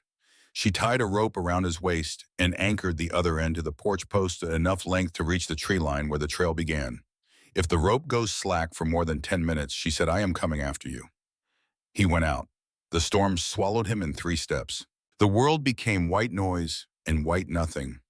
A universe reduced to the feel of snow under his boots and the pull of the rope at his waist and the map in his mind drawn by Lou's hand and filled in by months of walking these trails with Cora, pointing out every landmark with Jess, naming every ridge with Lou, showing him which trees marked, which turns. He found them in the hollow exactly where Lou's map said they would be. Jess was on the ground, her ankle twisted at an angle that meant something was broken or close to it. Cora crouched over her arms wrapped around her sister, both of them coated in snow, both of them shaking with a cold that had gone past, shivering into the dangerous stillness that comes before the body surrenders. Cora looked up when she heard him. Her face was white, her lips blue, and the expression in her eyes was something Silas had never seen from her. Not fear exactly, recognition. The recognition that she had reached the limit of what she could do alone. Silas did not speak. He pulled Jess onto his back, her arms locked around his neck, her weight staggering but bearable, and he started walking. Cora leaned on his shoulder, too exhausted to stand fully upright, and the three of them moved through the blizzard in a formation that was part rescue and part embrace, following the rope back toward the cabin, step by frozen step. They reached the porch as the last of Silas's strength gave out. He collapsed on the boards with Jess still on his back, and Lou was there dragging them inside, slamming the door against the howling white. It took an hour to warm them. Hot stones, blankets, tea brewed so strong it was nearly black. Jess's ankle was swollen to twice its size, but not broken a savage twist that would keep her limping for weeks. Cora sat by the stove wrapped in every blanket they owned, and she could not stop shaking.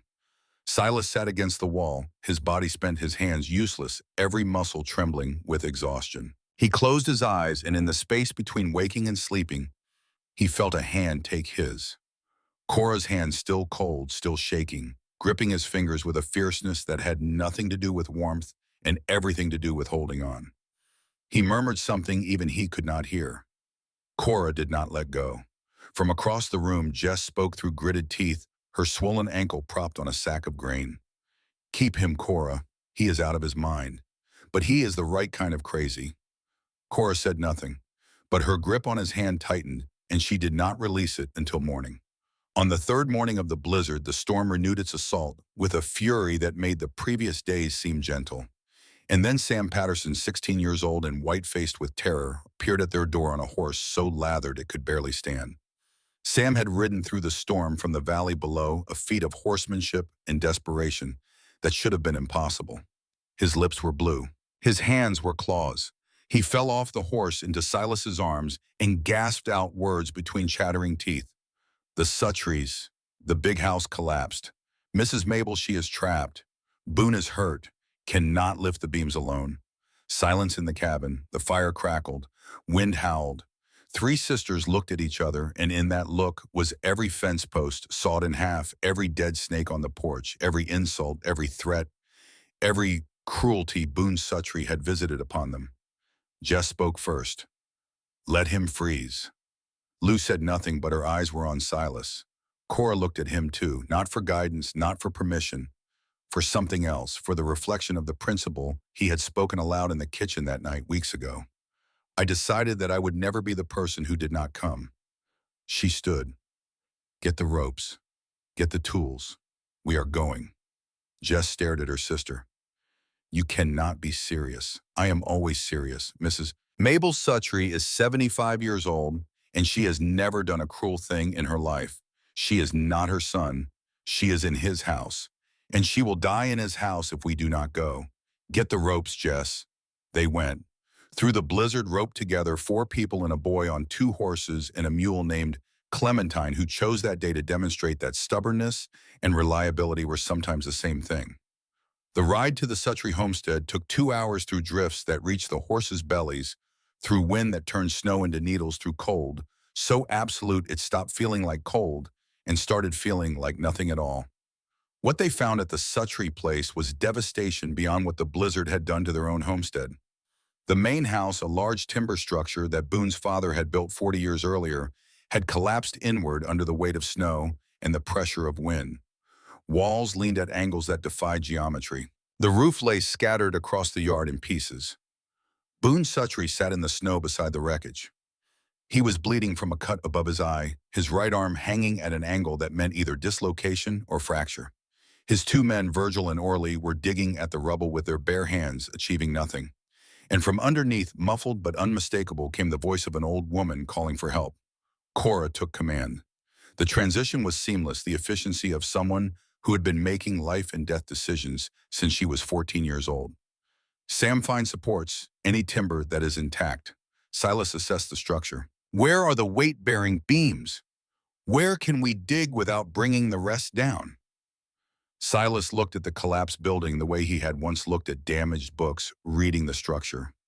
Understanding which parts bore weight and which were decorative, identifying the spine that held everything together, and the places where pressure could be relieved without destroying the whole.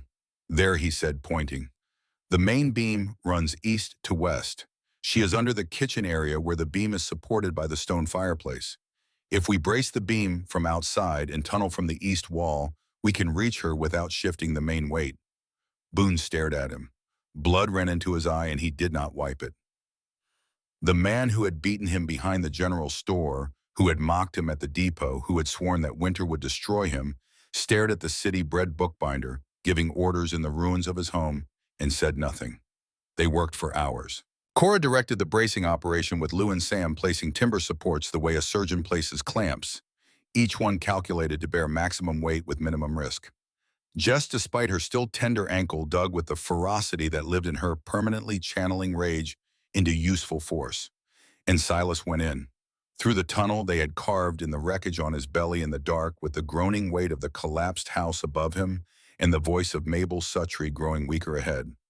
His hands, still healing from the chimney ice, screamed with fresh pain as he pulled himself over broken boards and through spaces that seemed designed to trap and crush. He found her in a pocket of space created by the kitchen table, which had caught the falling roof beam and held it just high enough to keep her alive. She was gray-faced and trembling, her legs pinned by a section of wall, her breathing shallow and fast. "Hello, Mrs. Suttree. My name is Silas Greer. I am going to get you out of here."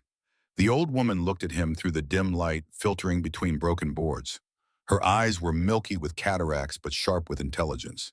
"You are the bookman," she whispered. "The one from back east." "Yes, ma'am." "My grandson is a fool." "Yes, ma'am. But you are not, and we are going to get you out." It took another hour to free her legs without shifting the beam that held the collapsed roof. Silas worked by touch in the near-dark, feeling for the edges of the debris that pinned her moving pieces with the care and precision of a man repairing a priceless binding. Cora fed rope in from outside. Lou called instructions based on the sound she heard, the creaking of wood under stress, the groan that meant a beam was close to failing. When Silas finally pulled Mabel Suttree through the tunnel and into the white light of the blizzard, Boone was standing there with his one good arm hanging at his side and tears freezing on his cheeks. The old woman was alive. Broken ribs, certainly. Bruised kidneys, probably. But alive, breathing, cursing the cold in language that suggested the Suttree stubbornness was hereditary.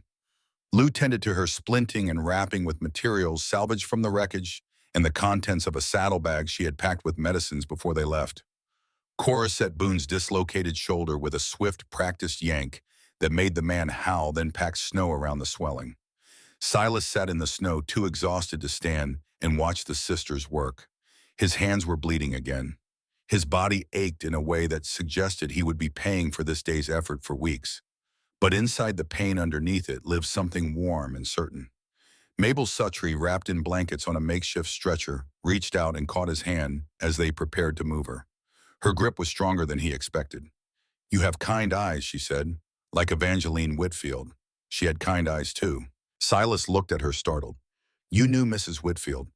"Everyone on this mountain knew Evangeline. Most were afraid of her. I was not. She used to bring me books from town before the sadness took her. She was the finest person I ever met, and this mountain did not deserve her." Her eyes, dimmed with age but fierce with memory, found his. "But maybe it does now." Boone stood at the edge of the scene watching. When Cora passed him carrying the supplies, he spoke. One word forced out like a stone from a closed fist. "Cora." She stopped. He did not meet her eyes. His jaw worked, grinding something between pride and necessity. "Thank you," he said. Cora looked at him. Then she nodded. Once. Brief. The nod was not forgiveness. It was acknowledgement that something had changed, even if neither of them knew yet what shape the change would take. They brought Mabel back to the Whitfield cabin, where Lou set up a bed by the stove and tended her through the night. Boone, Virgil, and Orley were directed to the collapsed barn, where enough shelter remained for 3 men who were accustomed to hardship. The arrangement was strange enemies under one roof, But the mountain cared nothing for feuds when survival was the only currency that mattered. That night, with Mabel sleeping by the stove and the storm finally beginning to exhaust itself outside, Jess sat by the fire and held up her hands. They were raw, blistered, the nails broken from digging. She looked at them for a long time. Then she looked at Silas, who sat across from her with his own ruined hands resting on his knees. "You went into that tunnel," she said. "Someone had to. You chose to. You are not strong. You are not fast. You do not know this mountain. But you went in. I knew the structure, how buildings hold weight, how to move through them without bringing them down. It is not so different from understanding how a book is bound. Find the spine, respect the spine, work around it." Jess shook her head slowly, and for the first and perhaps only time in their acquaintance, Jessamine Whitfield smiled at Silas Greer. Not a smirk, not a challenge, not the sharp-edged amusement she wore like an armor. A real smile, small and surprised and genuine. "You are the strangest man I have ever met," she said. "And that is a compliment." The blizzard died that night, pulling back its white curtain to reveal a world made new. And in the cabin on Whetstone Mountain, 12 people and one stubborn old woman breathed together in the warmth, and the silence between them was not the silence of strangers, but the silence of people who had survived something together and emerged battered and bleeding into whatever came next. The world after the blizzard was a country Silas had never visited. Everything familiar had been buried or transformed. The fences invisible beneath drifts that rose like frozen waves, the garden plot a smooth white plain, the collapsed barn, a strange sculpture of snow and timber that bore no resemblance to the building it had been. The sun came out on the fourth morning with a brilliance that hurt, reflecting off every surface until the mountain was a single sheet of blinding white light, and Silas stood on the porch with his bandaged hands shielding his eyes, and understood perhaps for the first time the full weight of what the Whitfield sisters had been carrying alone for years. The damage was comprehensive. Half the barn gone. One horse lost to the storm and never recovered. The chicken coop buried so deep that only the rooster's indignant crowing from somewhere underneath told them the birds had survived. Fence posts snapped like matchsticks across the north pasture. The lean-to storage shed where they kept salt and grain had been peeled away by the wind and deposited somewhere on the far side of the ridge. But the cabin stood. That was the fact that mattered above all others. Ezekiel Whitfield had built his home to outlast weather and time, and his craftsmanship held. The walls were sound. The roof, patched and battered but intact, kept the snow above and the warmth below. The stove still drew, the chimney cleared by Silas's bleeding hands during the worst of the storm, and the fire still burned. They began rebuilding on the fifth day before the snow had even finished settling. Silas discovered something about himself during those first weeks of reconstruction. The bookbinder's hands that had been a source of amusement at the depot turned out to be the most valuable tools on the mountain. Not because they were strong, though they had grown stronger, but because they understood structure. They understood how pieces connected, how weight was distributed, how a thing could be assembled so that each part supported every other part and the whole became greater than the sum. He designed the new barn, not from books, though he consulted the agricultural manual he had brought from Philadelphia. From observation. He had spent months watching how the wind moved across the homestead, where the snow accumulated deepest, which angles caught the morning sun, and which stayed in shadow. The barn he drew in charcoal on the back of a flour sack was lower than the original, with a steeper pitch to shed snow, oriented to present its narrowest face to the prevailing winter wind. Cora looked at the drawing for a long time, then looked at Silas, then looked at the drawing again. "This is good," she said, and from Cora Whitfield, those three words carried more weight than 1,000 compliments from anyone else. They could not build it alone. That was the reality that pressed against the Whitfield pride like wind against a mountain face. 4 people, one of them still learning to swing a hammer without bending the nails, could not raise a barn before the next storm came. They needed help. And help on Whetstone Mountain meant the community they had spent years holding at a distance. It was Silas who suggested the barn raising. He said it quietly over supper, the way he said most things, as though the idea had arrived on its own, and he was merely passing it along. In Philadelphia, when a building needed going up fast, the neighborhood came together. Everyone brought what they had. Someone brought timber, someone brought nails, someone brought food. The building went up in a day, and everyone went home knowing they could call on the same help when their turn came. Jess snorted. This is not Philadelphia. These people do not help us. They talk about us, mock us, avoid us. They let our mother die without lifting a finger. Some of them, Silas agreed, but not all. The Pattersons sent Sam through the blizzard to warn us about the Suttrys. Mrs. Mabel sent a cow in gratitude. Nellie Hargrove brought that letter at considerable risk to herself. The mountain is not one thing, it is many things, many people, and some of them are waiting for a reason to be decent if someone gives them the opening. Cora was quiet through this exchange, her green eyes moving between Silas and Jess the way they moved when she was calculating odds on a steep trail. Finally, she spoke. We invite them, all of them, Patterson's Eccles from the general store, the Hargroves, even the Suttrys. Anyone who wants to help is welcome. Anyone who does not want to help does not have to come. But we open the door. Jess stared at her sister. And if nobody comes, then we build the barn ourselves. But at least we will have asked. The word went out through the valley, the way words travel in mountain communities, carried by riders and repeated at general stores and passed across fences and whispered in church pews. The Whitfield sisters were hosting a barn raising. Everyone was welcome. Bring tools if you had them, bring hands if you did not, and there would be food enough for all. The morning of the barn raising dawned clear and cold, the kind of December day that the Blue Ridge produces when it wants to remind people that beauty and hardship are often the same thing. Silas was up before the sun, stoking the fire in the outdoor cooking pit they had built for the occasion, putting coffee on to boil in the largest pot the homestead owned. Cora had butchered one of the hogs the previous day, and the smell of roasting pork drifted down the mountain like an invitation written in smoke. Lou had baked through the night.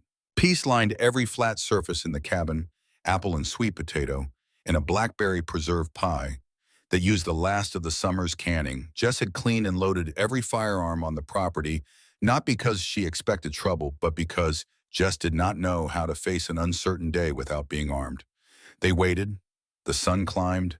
The coffee boiled. The pork sizzled. Nobody came. By 8 in the morning, the yard was empty except for the four of them and the sound of the wind through the bare trees. Jess leaned against the porch rail with her arms crossed and the expression of someone who had predicted exactly this outcome and found no satisfaction in being right. Lou stood by the cooking pit, turning the pork with mechanical precision, her amber eyes fixed on the trail below. Cora sat on the porch steps, hands clasped between her knees, face unreadable. Silas poured himself coffee and drank it standing in the yard, looking down the mountain road that curved away through the trees and disappeared into the valley below. Empty. Silent. Well, Jess said, and then from below the sound of hooves. Not one horse. Many.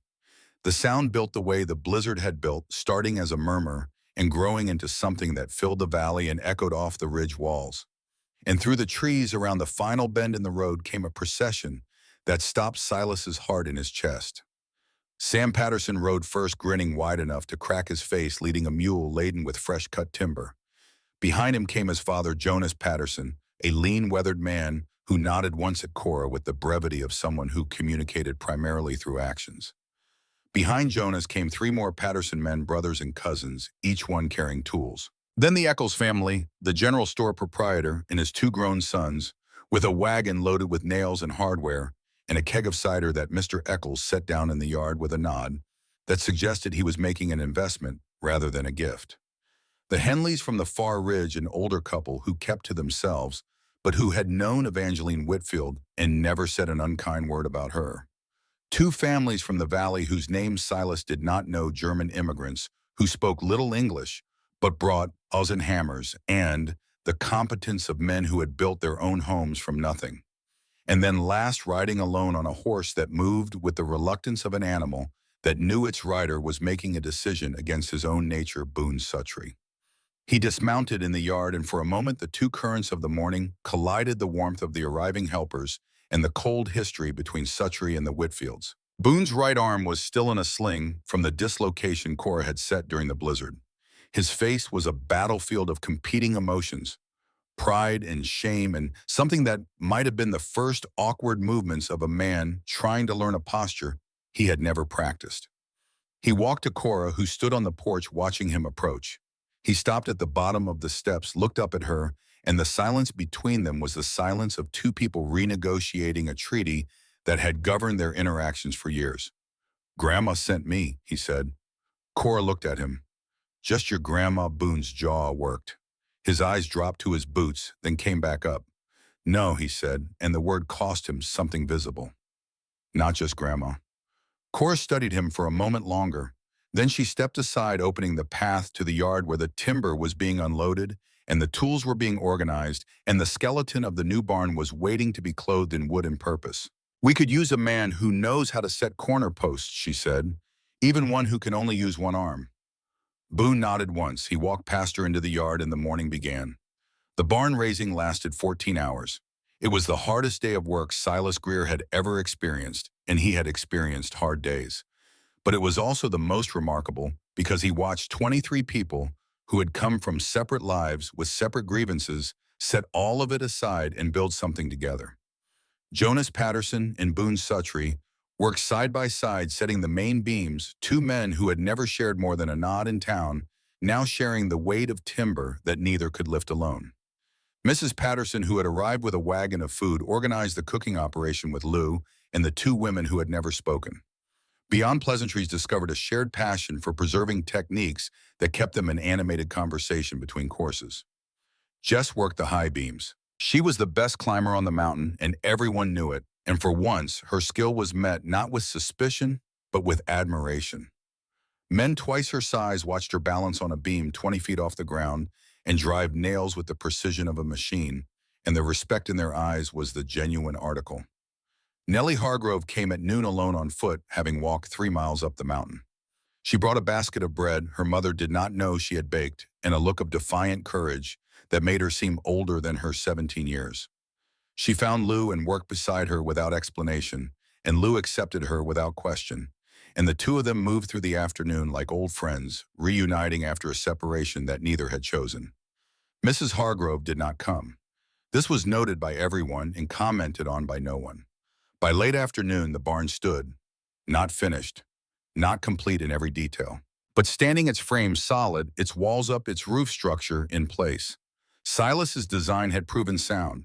The lower profile, the steep pitch, the orientation against the wind, all of it came together into a structure that looked like it belonged on the mountain in a way the old barn never had. Cora stood at the edge of the yard as the sun began its descent behind the western peaks, watching the last shingles being nailed into place. Silas came to stand beside her, and for a moment, they simply looked at what had been accomplished. "My father built the old barn alone," Cora said. "Took him 3 months. He was proud of that. Thought it meant something not needing anyone." She was quiet for a beat. "Maybe it did mean something," she continued. "But this means something too. Something different." She looked at him.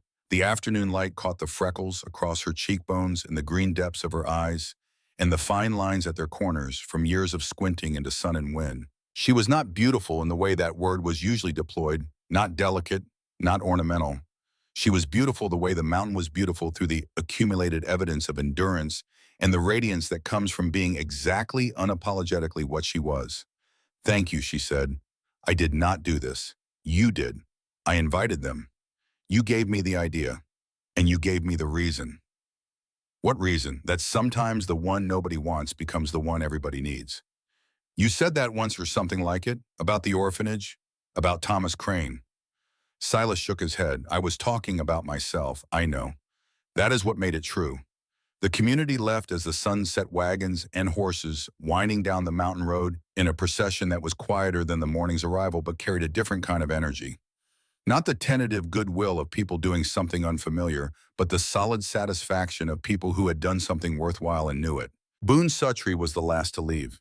He stood in the yard, his good arm at his side, his damaged arm in its sling, looking at the new barn. Then he looked at the cabin at the porch where Cora stood at Silas beside her. "It is a good barn," he said. The words came out rough, as though they had to fight through years of contrary habit to reach the air. "That city boy designed it well." It was not an apology. It was not forgiveness. It was a step, the first one on a path that neither of them could see the end of, but both knew they were now walking. Cora nodded. "Tell your grandmother we will bring soup tomorrow." Boone grunted, mounted his horse, and rode into the gathering dark. and the mountains settled into its evening quiet with the patience of something that has all the time in the world. That evening, after the dishes were washed and the leftover food stored and the fire banked against the December cold, something happened that changed the shape of everything. Nellie Hargrove had stayed, not by plan but by circumstance. The walk down the mountain in darkness was dangerous, and Lou had insisted she spend the night, an invitation Nellie accepted with the visible relief of someone who had been looking for a reason to stay. It was Nellie who brought them. Not the single letter that Mrs. Hargrove had left as a weapon, but a bundle. 11 more letters tied with kitchen string, their pages yellowed and their creases worn to softness. Evangeline Whitfield's letters to Reverend Hargrove. All 12 of them. The complete record of a woman's descent into darkness and her desperate, unanswered pleas for help. "I found them in my father's study," Nellie said. Her voice trembled, but she did not stop. Behind a panel in his desk. He kept them. All of them. He read every one, and he did nothing. My mother knew. She told me once when she was angry about something else that Papa had letters from the crazy Whitfield woman that he should have burned years ago. She set the bundle on the kitchen table. The string was knotted tight as if the letters had been bound to keep them from escaping. "I am sorry," Nellie whispered. "I am so sorry for what my family did, for what they did not do." Three sisters looked at the bundle. Silas watched them from his place by the stove, and what he saw in their faces was not in anger. Or rather, not only anger, it was the agony of having a wound that you thought had healed torn open by the discovery that it had never healed at all, had only been covered over, and underneath the scar tissue the original injury was still raw and waiting. Lou reached for the letters first. Her hands, usually so steady, shook as she untied the string and spread the pages on the table. 12 letters arranged by date, spanning 2 years of Evangeline Whitfield's life. 2 years of increasing desperation written in handwriting that deteriorated from letter to letter, starting careful and becoming jagged, the physical record of a mind losing its grip on the structures that held it together. The first letter was almost formal. "Dear Reverend Hargrove, I write to request the counsel of the church regarding a matter of personal difficulty. I have been experiencing periods of melancholy that interfere with my duties as wife and mother." The last letter was barely legible. The words crawled across the page at angles, some of them written over others, as if Evangeline had been unable to keep her thoughts in sequence. "Please, please, I cannot see the light anymore. I cannot find the door. Please come. Please send someone. Anyone. I do not care who, just someone who will sit with me in the dark." Cora read each letter once, her face stone. Jess read them with tears running silently into her collar, her storm gray eyes moving back and forth across the pages as if the words might rearrange themselves into something bearable. Lou read them with her hand pressed over her mouth, making no sound, her amber eyes enormous in the lamplight. When the last letter had been read, Cora gathered them carefully. She stacked them in order, retied the string, and held the bundle in both hands. "What do we do with them?" Lou asked. Jess's answer was immediate. "Burn them," but Cora shook her head. "No, we keep them, all of them, not as weapons, not as evidence, as testimony." She looked at her sisters, then at Nellie, who stood by the door with tears on her young face. "Our mother asked for help 12 times, and 12 times the world did not answer. These letters are proof that she existed, that she fought, that she did not simply surrender to the darkness, but reached out again and again with everything she had. We keep them because she deserved to be heard, even if it is years too late." She turned to Silas. "And because you taught me that when someone asks for help, the answer is to show up. Always, regardless. You taught yourself that," Silas said. "I just reminded you." Cora looked at him, and this time she let him see what lived behind the fortress of her composure, the full depth of what she felt, unnamed and unspoken, but present, undeniable, as real as the mountain itself. It was Jess, of all people, who broke the moment. She had been watching her sister's face with the attention of someone who had been waiting for a long time to see something she had begun to doubt would ever appear. And when she saw it, when she recognized the expression Cora wore, she did something entirely out of character. She took Lou by the arm. She took Nellie by the other arm, and she walked them both out of the kitchen, saying, "Lou, show Nellie the stars from the South Ridge. They are spectacular tonight." And she closed the door behind them with a firmness that was its own kind of blessing. Cora and Silas stood in the kitchen alone for the first time since the night she had told him about Evangeline. The fire murmured. The wind pressed against the cabin walls. The bundle of letters sat on the table between them, 12 pieces of paper that held more weight than the mountain outside, Silas Cora said. Yes, the advertisement said we were looking for a husband, I remember. But that is not what I was looking for. I know. She took a step closer, then another. The distance between them, which had been measured in propriety and caution, and the careful boundaries of an arrangement between strangers, collapsed like a fence that had served its purpose and was no longer needed. I was looking for someone who belonged here, she said. Someone who belonged with us. With me. She was close enough now that he could see the pulse beating in her throat, could count the freckles across her nose, could see the shade of green in her eyes that appeared only in firelight, deep and luminous, the color of the forest after rain. You belong here, she said. Silas looked at her. This woman who had carried a mountain on her shoulders since she was 14 years old, who had raised 2 sisters and run a homestead and faced down every threat the world sent up the mountain trail with nothing but stubbornness and the refusal to break, who had kept her mother's memory alive while bearing the unanswered question of her mother's death, who had gambled on a stranger and defended that gamble against mockery and hostility in a blizzard that tried to kill them all. Cora, he said, I am not what anyone would choose. I cannot ride well. I cannot shoot. I cannot split wood without thinking about it first. I am slower than Lou at gardening and slower than Jess at everything else. I am a bookbinder from Philadelphia who still gets lost on the trail between the cabin and the creek. She was close enough now that he could feel her warmth. I do not need a horseman, she said. I do not need a marksman. I need you. The man who climbed a roof in a blizzard because the chimney was blocked. The man who crawled into a collapsed building to save an old woman who had never done him a kindness. The man who walked into a storm to find my sister and me when every reasonable voice in his head must have been telling him to stay inside. The man who stood up twice after being knocked down because he would not give Boone Suttree the satisfaction. The man who reads Milton by firelight and makes my sisters remember what it was like to have a family. She took his hands, the bandaged, blistered, scarred hands of a bookbinder who had become something else on this mountain without ever ceasing to be what he was. She held them in her own calloused, rope-burned hands, and the 2 sets of damage fit together like pieces of a binding, long separated and finally reunited. I choose you, she said, not as arrangement, not as convenience, as husband, as family, as mine. Silas looked at their joined hands, at her face, at the kitchen that he had cleaned and organized and filled with the smell of food that carried memory and comfort, at the cabin built by a man who loved a woman enough to let her be exactly who she was, at the mountain outside, enormous and patient, waiting to see what these small human creatures would do with the gift of another day. Yes, he said, I choose you too, all of you, this mountain, this life, everything it costs and everything it gives. She kissed him then, not the kiss of a woman surrendering, but the kiss of a woman claiming. Fierce and tender and brief over before it fully began, but containing within its brief duration a promise that neither of them needed to articulate because it was already being kept. When they pulled apart, she touched his face with her rough fingertips tracing the line of his jaw. You will have to learn to ride properly, she said. Cannot have my husband falling off a mule every time we go to town. He laughed. The sound surprised them both. In 5 months on Whetstone Mountain, Silas Greer had not laughed.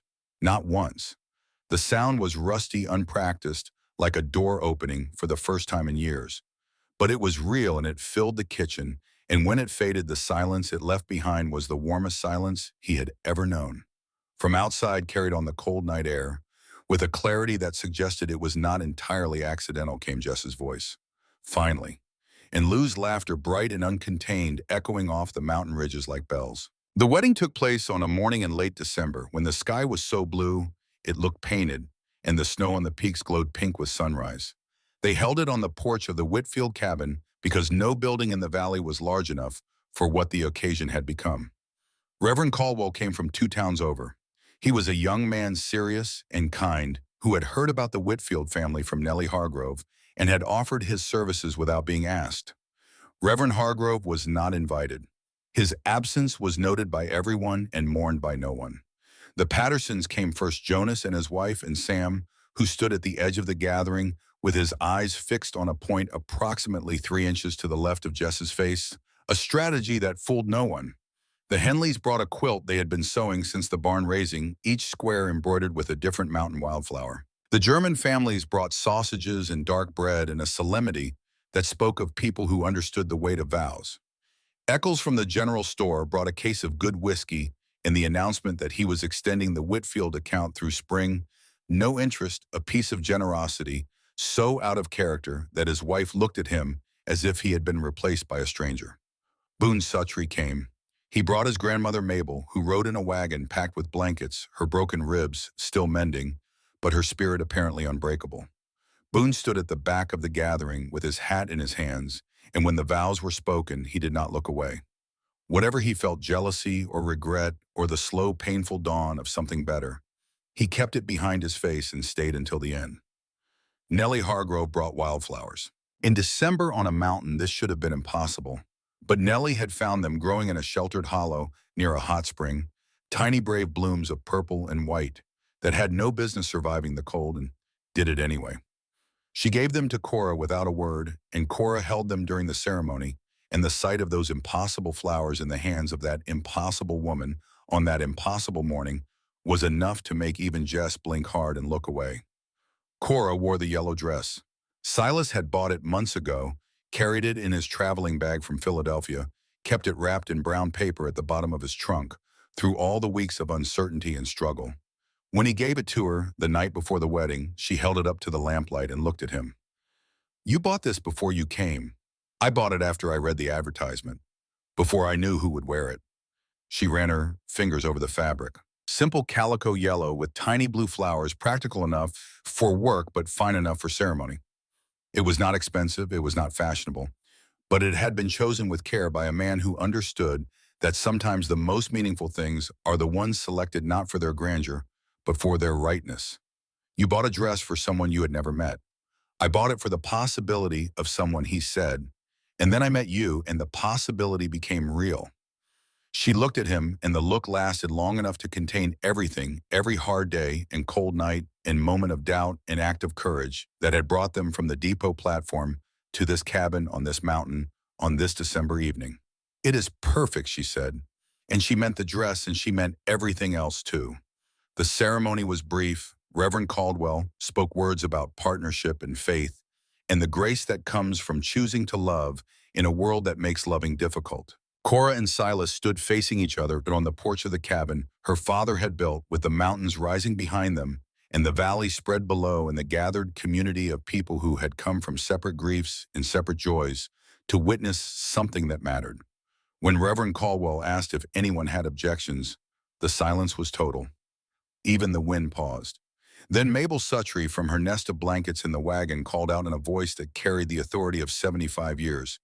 "Get on with it, Reverend. These people have a ranch to run." Laughter broke the tension, and in the laughter, the last of the distance between the Whitfield homestead and the community below dissolved. Not completely, not permanently.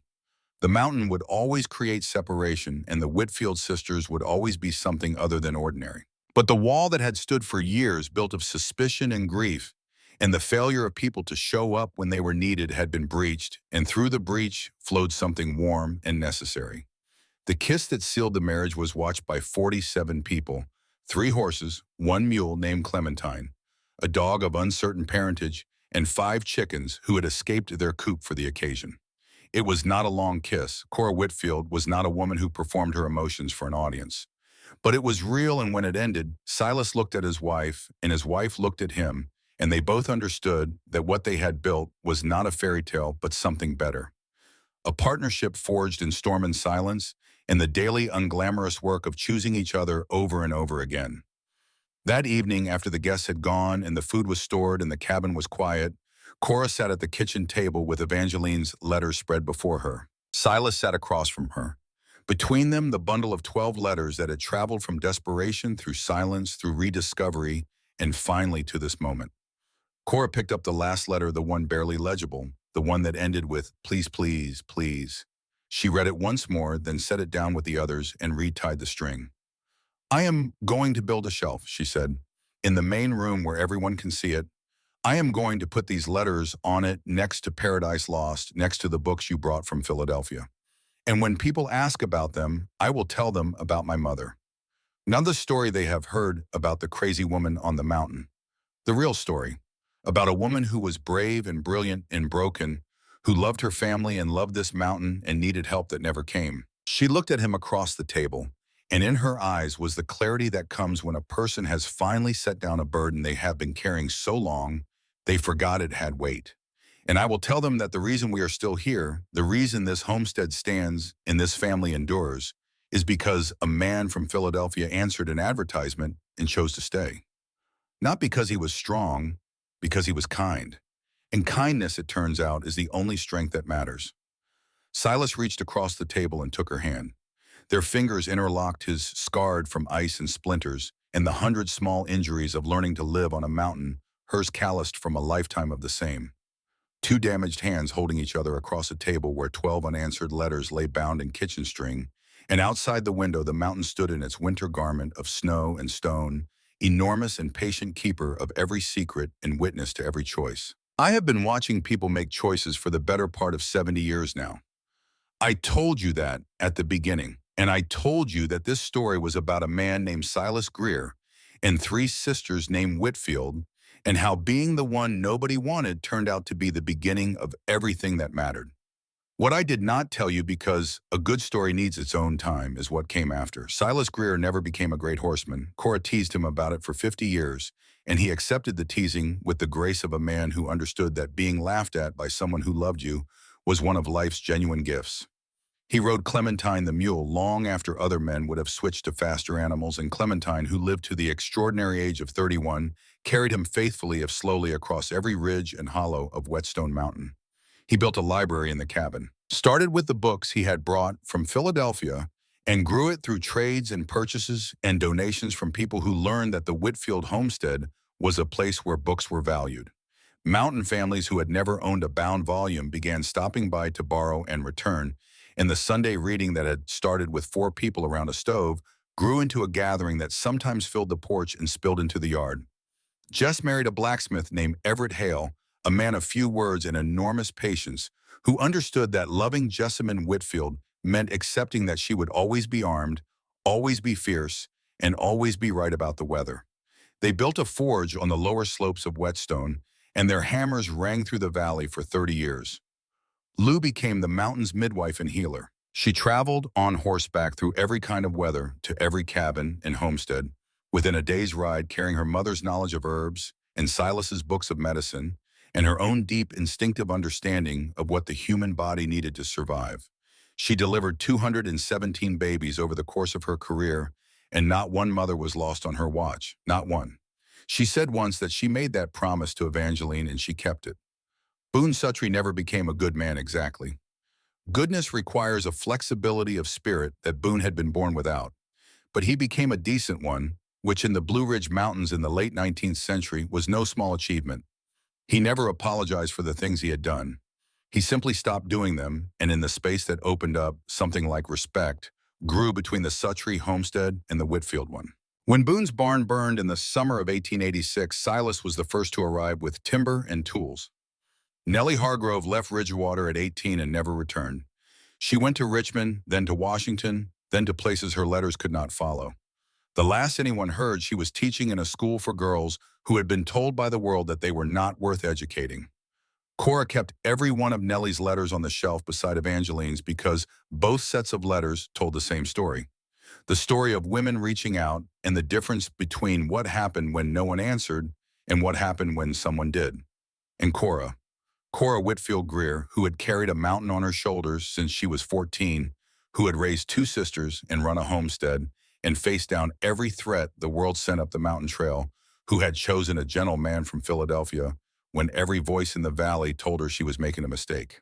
Cora lived to see the new century. She died in her sleep on an April morning in 1923, with the window open and the smell of mountain laurel filling the room and Silas's hand in hers. He survived her by 3 years. 3 years of quiet on the mountain, of reading by the stove, of walking the trails they had walked together, of sitting on the porch in the evening and watching the stars appear over the ridgeline. When he died, they buried him beside her in the family plot on the high meadow, and the view from that meadow stretched all the way to the horizon across the blue layered ridges of the mountains that had taken two broken people and made them whole. Sometimes I think about that depot platform in Ridgewater, about Horace Pembroke and his sweating handkerchief in his catalog of women, about the crowd that laughed at a skinny bookbinder from Philadelphia, about Boone Suttree and his certainty that strength was measured in muscle and meanness, about Mrs. Hargrove and her hidden letters and her weaponized sympathy. And then I think about Cora Whitfield riding down from the mountain with her sisters behind her, looking at the man nobody wanted and seeing something that nobody else could see. Not strength, not skill, not the conventional qualities that the world insists a man must possess to be worthy. She saw kindness. She saw the willingness to stay. She saw someone who would sit in the dark without demanding that the darkness end. The one nobody wanted, the one who turned out to be exactly what was needed. That is the way of things I have found. The world is noisy with opinions about what people should be, what they should want, how they should live. But the mountain does not listen to opinions. The mountain only cares about what you do when the storm comes. Whether you stay or whether you run, whether you hold on or whether you let go, whether when someone asks for help you answer. Silas Greer answered, and the mountain in its own slow, patient, ancient way answered back.